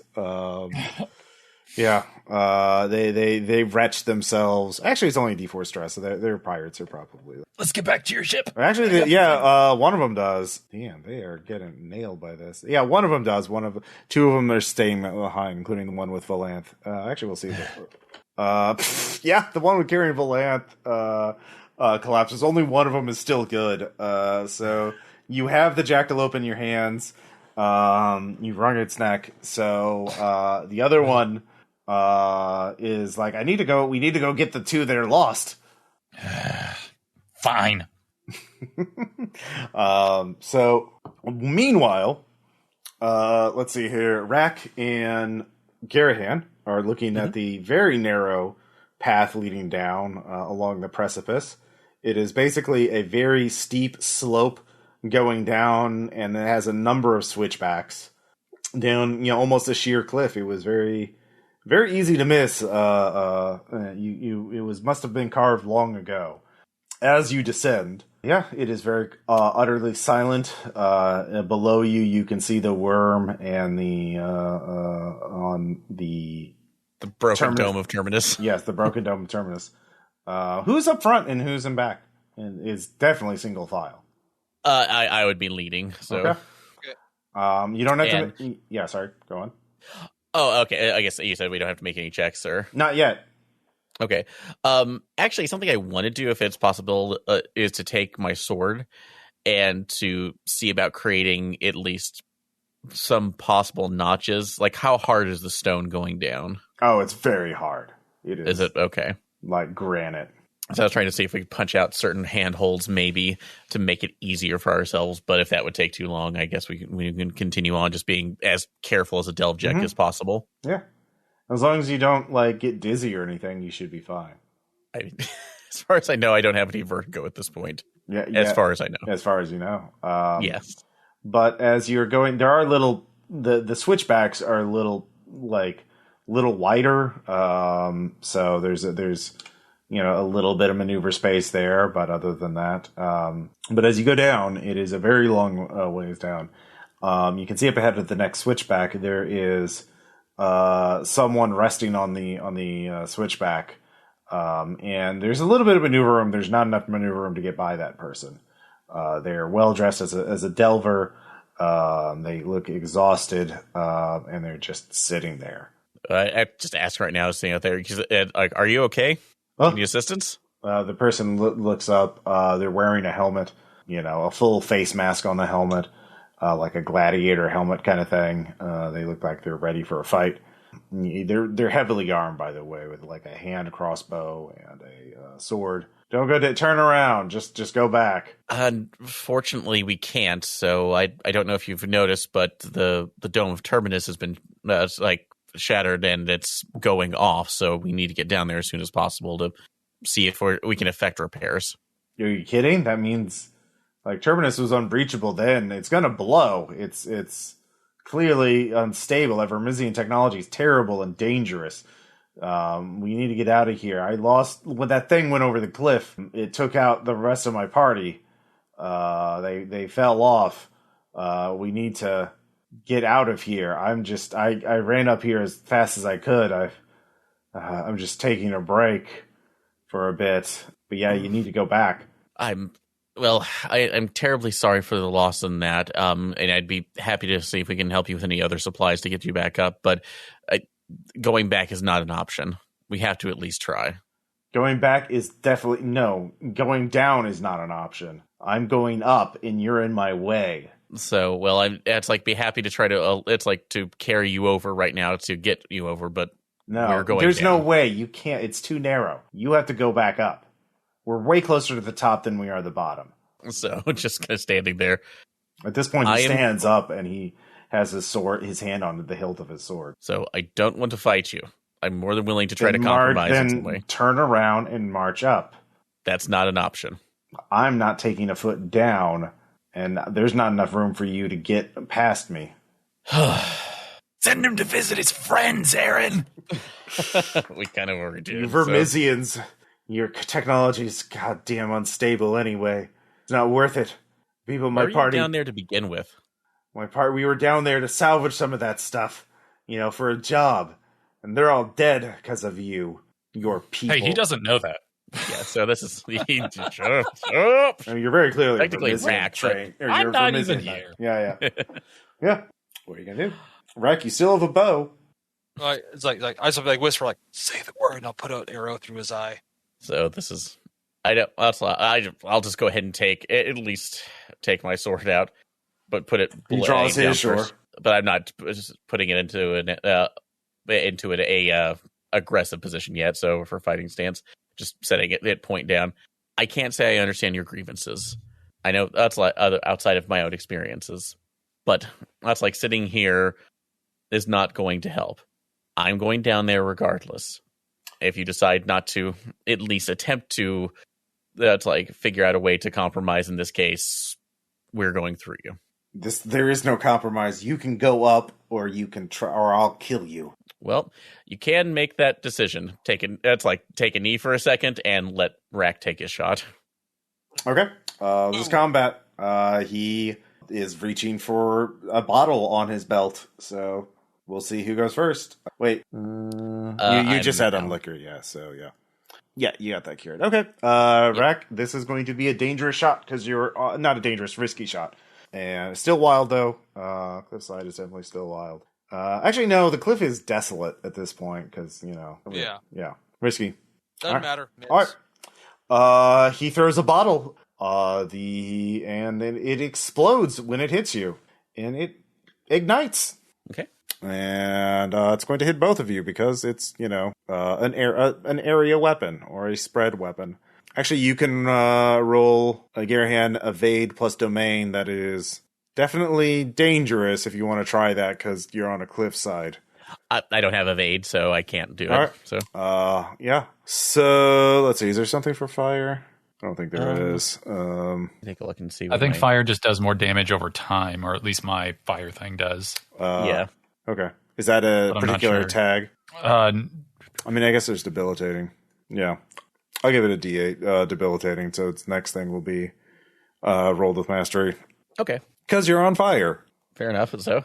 All right. Let's see here. So this is a first against Rakk. 2. Yep, Rakk just has the devil's luck. And yeah. So yeah, you're both caught on fire. But it gets your armor, so Rakk, you take 1 stress. Rack's all covered in god blood, so it probably doesn't burn as easily. Yeah. So that's you still have a lot of stress, though, Rakk. Yeah. So let's see here. You have 4 mind stress and 4 supply stress as well, and 1 blood stress. So, but you're fine. You're fine.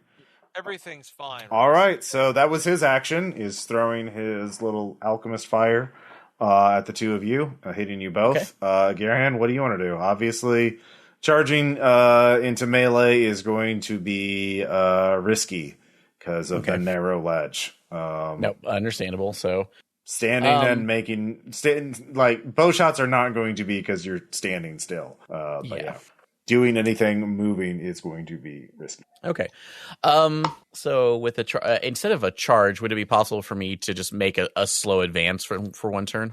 You can make a slow. Yeah, you don't have to charge. You can just You just take a step forward, and it's not that far away from him. Yeah, at this point, I'm trying to more goad him into a situation where I might have an advantage despite being on fire. So you're on fire, but your armor's caught it. You have your sword and shield up, and you can. You can make an attack. It's still risky though. Okay, cool. I will take that. And with your permission, with your shield and catch him on fire. Do you mind if I use physical dice? Because I'm sick of Dicebot tonight. I like Dicebot. I think Dicebot's actually been very good in some cases to you, especially. To be fair, tonight. Especially Rakk. Yeah. Yeah. No, it loves Tom. It loves Tom. Yeah. For now. I prefer Dicebot. For the record, but I'm not mandating it. So okay, well, I'll do it 1 for you. So, but at the minute right now, it does its idiocy again. So yeah. So I guess it's going to be kill. And what's the domain on this? So this is desolate. The cliff's face is desolate. Okay, so that'll just be 2 dice then. Mm-hmm. So and you drop your lowest one or highest one, not your lowest one. That wouldn't make any sense. Oh, is the fire preventing? It is the fire. No, it's risky just because it's a narrow cliff face. Melee moving around is dangerous. If you just move this round, you don't have to roll, and then but he'll get a. Well, no, it's a player facing game, so yeah, it's going to be risky either way. Okay, that worries then. So, all right, let's take the roll. Yeah, you still succeed. You succeed with cost. Yeah. I'd rather not have the cost, but okay. Well, he is going to slash at you with his sword. Okay. You get to slash at him with your sword. You both can't defend very well. So yeah, it's weird. You're both going to get cut. All right, so that's 1d6 on my part since I didn't hold it out. Mm-hmm. Let me see. 4 damage. Okay, let's see here. What is a good thing for a sword? Blood equipment. Okay, yeah, it would be a d8. 3. Does that even hurt you? It does not. Okay. All right. Do you have armor piercing? I do not know. All right, so you inflict 3 damage on him. So, yeah, the fight goes on. Oh wait, no, he gets to upgrade his die size because you had the fire on you. It's debilitating. So, because he doesn't get mastery die. Because weirdly enough. Cause, I thought that was why he rolled the d8. It doesn't really matter. No, his sword just does d8 by itself. Oh, okay. It doesn't matter. See, Dicebot likes you. God, yeah, you haven't taken any damage. It is capricious. It is capricious, which is fun. Anyways, new round, Rakk. You can make another shot. Now it's going to be risky because your friend is in melee.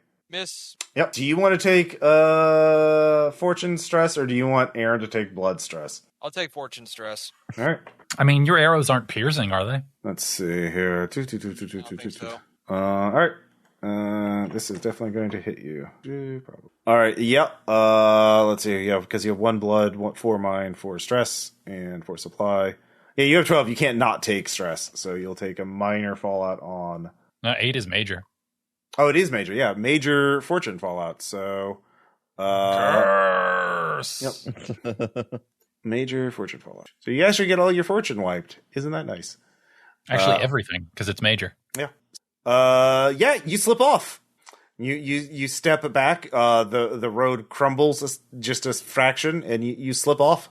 There, Rakk. So let's see here, Garanhon. What do? You can try and dive and grab your friend, or you can focus on the fight. It is distracting him too. He is looking at Rakk falling over, not at you. You do have an opening now. You could try and batter him off the edge.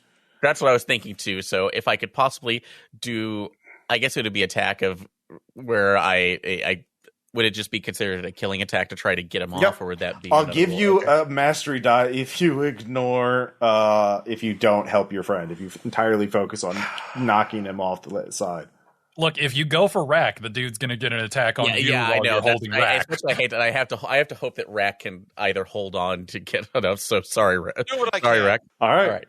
So yeah, we're gonna go with 3, and he's gonna roll a 1, a 1, and a 3. Bad.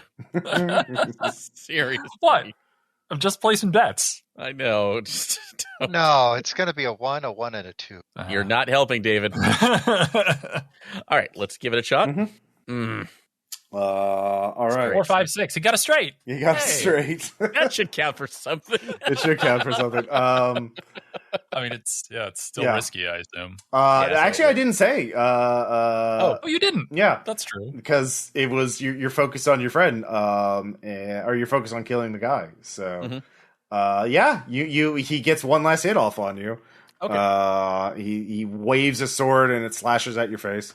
And that will actually get through. Yep. So that will be 5. 5 blood stress. Oh no. And then Garanhon falls down. All right. Of course. So, but minor. Yep, but minor. Yeah. I am going to say, he rips he rips your shield off. It goes flying off the edge. Yep. Yep. That or it could be your wet sword. But yeah. Oh no. All right, your shield is gone. I will say that he gets the shield, but what I do is after he rips it down, he's laughing about it. I shove the dragon killer off to the side, fold it out into its extended mode, which gives enough of a push that sends him over the edge. Yep. So. The classic. So you lose the shield. It is gone. You can't reclaim it. But that protection's gone.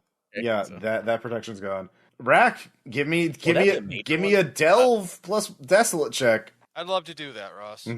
9. All right.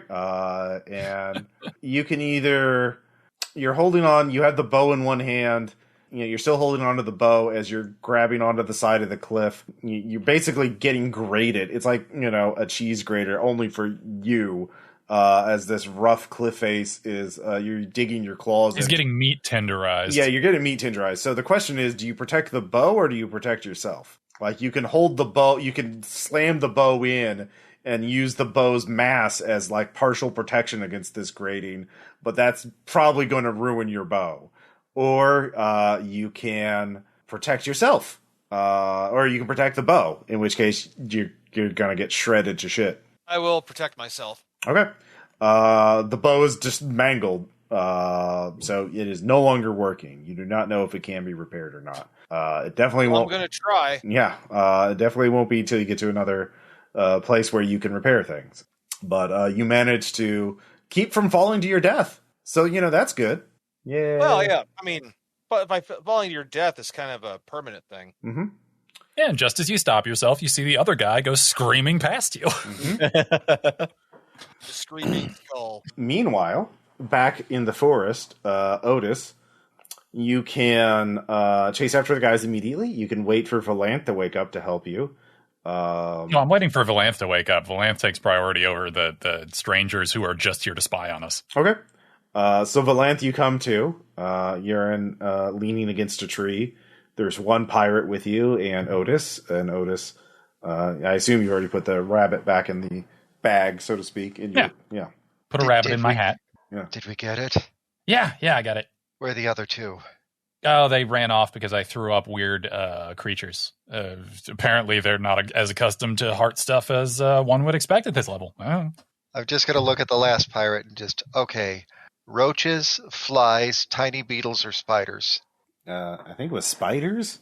No, they have more legs than that. We're good. I didn't look at it that closely, to be fair. That's a smart decision. Always the smartest decision. Okay, so if it's just spiders, we're fine. Let's go. Well, we need to find the other two. We can't just come back with missing two people. Can you know their names? Yes, Percival and Esteban. All right. Call for them. Oh, okay. Percival. Also Esteban. All right, both of you can give me discern plus wild. Yeah. 912. Okay. 7. Okay. And 6. Yeah. You hear one call out in the distance. He's that away. Come on, let's go. Yeah. All right, but my thing is worn off because it only lasts for I think a scene. So yeah. You don't need to hunt to find to follow a sound. Stay there. We're coming. All right. So. Why is everything pain? Yeah, weird. It's like it's near the end of the campaign, and you're at the bottom of the heart or close to the bottom. So. Things are suddenly more dangerous. Weird. So here's what you find. You can see a monstrous boar has treed Percival. He is up there in the tree, and there's a boar. He's a very angry boar. The boar is not paying attention to you three. Look at the pirate. What does he have in way of weaponry? A sword and a bow. Do you know how to use either of those things? Yeah. So they're not just for show? No. Okay. That boar is about to start erupting blood from its snout, and as soon as it does, it's going to be a little bit distracted by the fact that there's blood coming out of its snout. Once that happens, shoot it with the arrow. Okay. Outis, what can you hit it with at this point? I have this gun. What? I do. I know. You have the power of friendship in that gun you found. Yeah. No, the gun that Valanthe found. And then I asked for nicely, and Valanthe gave it to me. All right. So, yeah. Hold on. Let me get high on magic real quick so that I'm good at killing. And then, yeah. All right. When you say that you're ready, I will make blood come out of its snout. All right. I rolled 7. All right. So mind stress again. Mind stress. I love a good mind.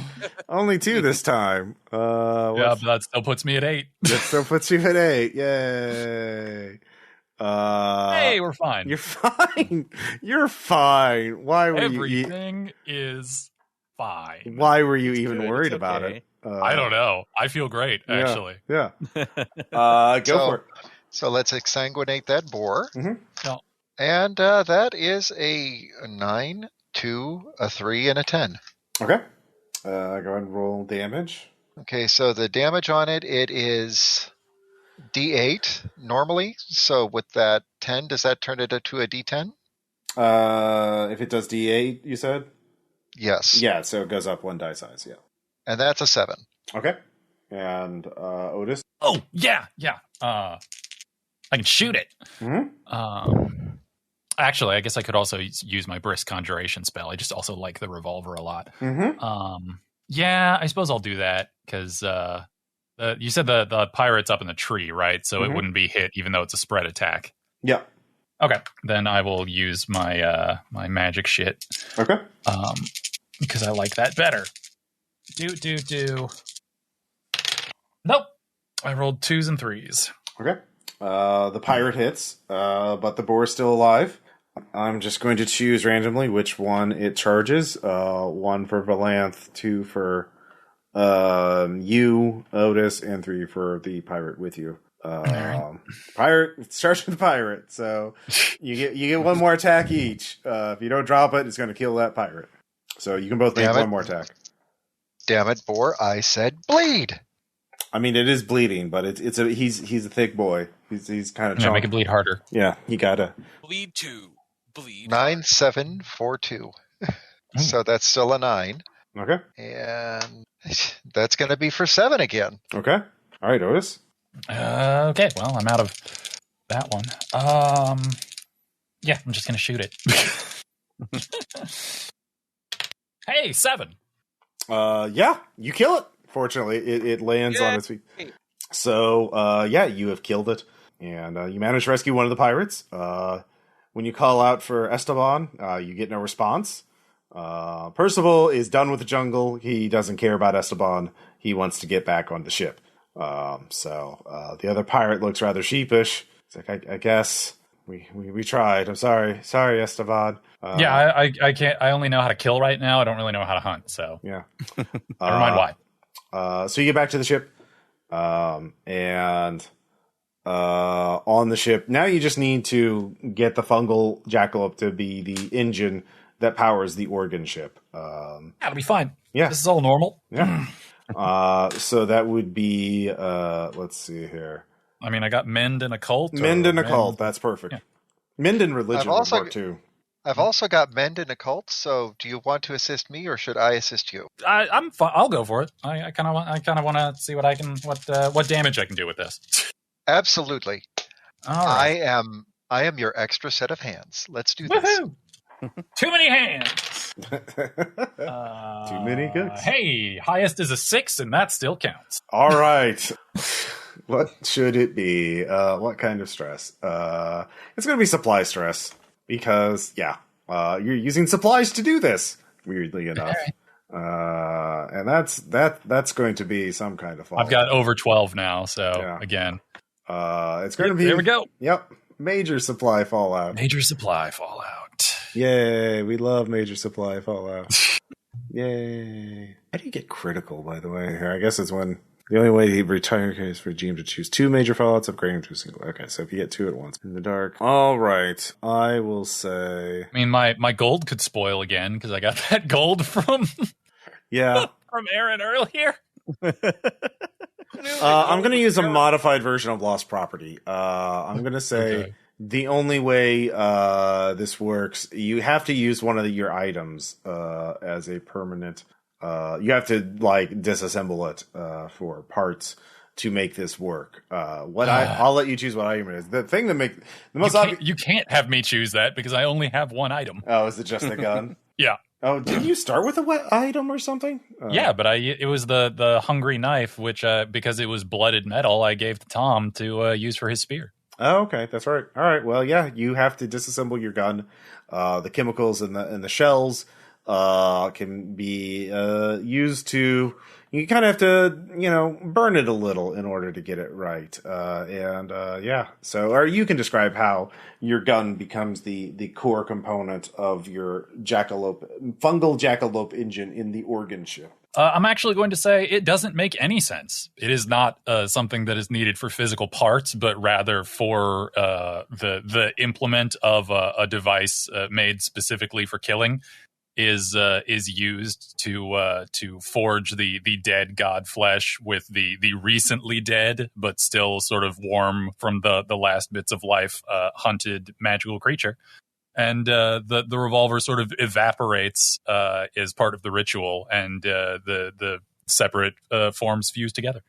Actually, I'm going to modify that a little and say you place the gun in the belly of the jackalope in the heart, in the core of the ship, against the outer wall of the organ, or the inner wall of the organ, and with the hilt out. And so basically, to start or stop the engine, you have to pull the trigger. Oh, fine. I was just going to have it be weird magic nonsense. No, I mean, it is still weird magic. That seems like a long way to go to say we had to pistol whip the rabbit back to death again. Yeah. The rabbit is embedded with its eyes out. Well, yeah, but I don't want them to have cool stuff because I don't like these pirates. They're assholes. Well, yeah. You made a cool gun engine. Fungal gun flesh engine for this ship, and it is very Videodrome-esque in a Mike Mignola way. And the pirates are very happy with it. Yeah, great. Now go away. Yeah, they do go away. They're going upriver to get revenge. Bye. Hope something kills you. And it's okay, Otis. There'll be better guns. No, I don't care about that. Yeah. No, I don't care about that. And hookers. They distracted us and caused more trouble than they were worth, and our friends are probably in danger because of these assholes. It's Rakk and it's Garanhon. So, of course, they're going to be in danger because Garanhon, but on the other hand, they can handle themselves because Rakk. Yeah, I'm just mad because if I was a little less high, I would have made it wrong on purpose. Oh, well. It's okay. We can make it wrong on purpose later, together. But for now, let's go catch up with our friends. Yeah. Let's see here. We will. So as you're speeding on, there's nothing between you and you follow the river.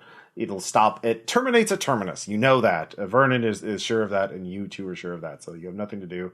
Yeah, nominative determinism. I'm sorry, nominative determinism in this case. I like it.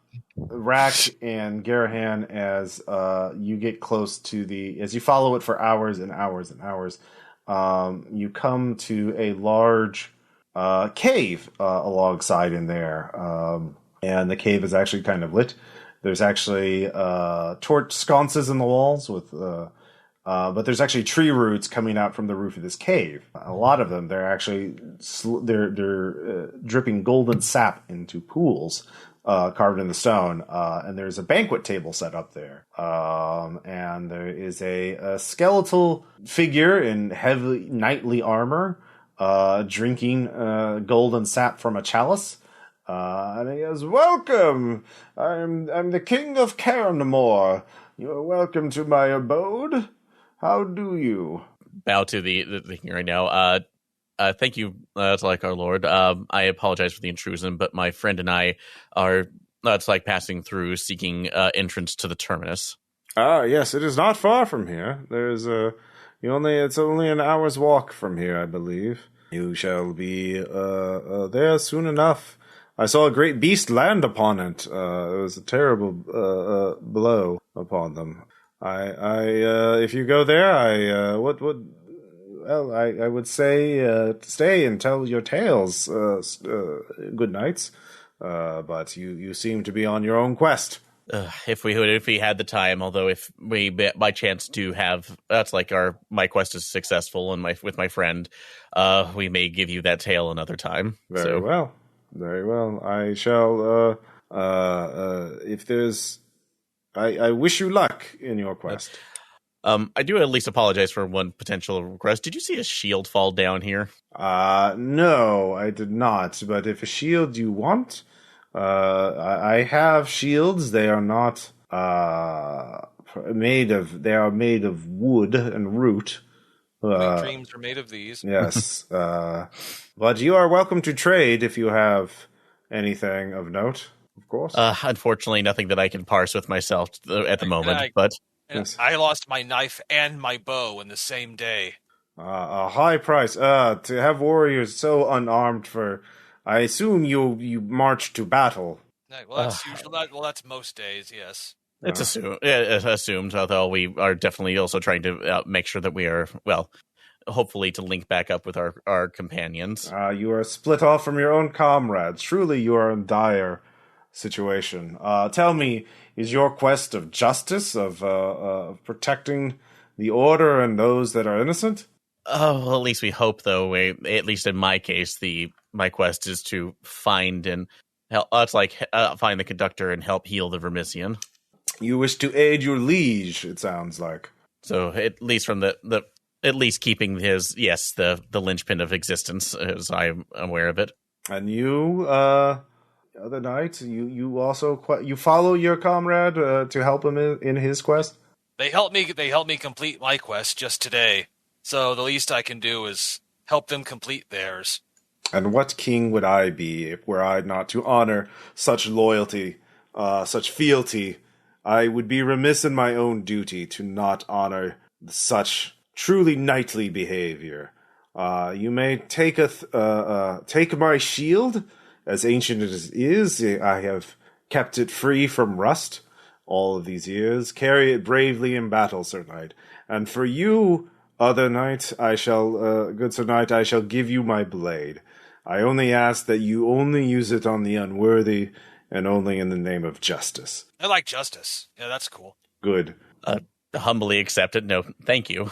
Yeah, that's I will make sure this is there. The skeleton reaches down and takes and removes a cloth from an ancient kite shield, inscribed, with heraldic symbols that you do not recognize. A product of an era far more ancient than you. You never really paid attention to history that much. You're more of an engineering student. It's dimensional engineering, absolutely. Yeah. So that's and he gives you a well-worn longsword rack, but you can faintly smell blood on the blade. It is surely a blade that has seen many a day in battle, and it is holds a razor's edge. I smell it deeply. So the sword does a D8 damage. It is a basic kill sword, and the shield has 1 protection. So you march down, and that's where we end. As you march to Terminus. Terminus is in sight, and the other two swim to Terminus to reach you. Of course, you two will reach it first. And what will you see, and what will you find? That's we'll find out on the next exciting episode of Descending Derelictus, not Dragon Ball Z. Yes. Perhaps the campaign finale? We'll see. Or we'll find random NPCs to go shopping with, or whatever it is we usually do. Yeah. All right. So many different things. Yeah. In terms of story things, let's see here. Garanhon, you definitely reached a landmark on Tier 3 of the Heart. So that's a major for me. Yep. And Thad, you rescued an NPC from trouble that you caused. Yeah. I did. Yeah. Good job. Didn't even realize I did that. Yep. Good job. Let's see, Tom, you performed a dangerous action. I'm gonna count that. Yeah. So look over your character sheets, and we'll figure out what advances you want. Everyone get 1 minor advance for witnessing the entropy grenade. Don't forget that. So yeah, the end is extremely fucking nigh. Yeah. Questions, comments, suggestions. Oh, that was fun. Does anyone know a good way to keep so far? But oh my god, so great! Yeah. Anyone know a good way to keep coins fresh? I keep having this problem. Vinegar. Yeah. Have you been putting them in the richerware? It's like Tupperware, but for money. Yeah. Yeah. Everything happened so much today. Yep. Yeah. So it's we'll like penultimate. Yeah, it's penultimate. Yeah. And boy, yeah, it's the almost final countdown. You see, it really was destiny for Rakk to slay that worm because man, Dicebot was 100% with that. I guess Dicebot wants blood. Doesn't matter who. Dicebot was bloodthirsty. Blood for the blood dice. Yeah. Dice for the Dicebot. Yep. Cool. Well, crits for the crit throne. Yeah. No shit. So, we'll talk to you all later. Bye.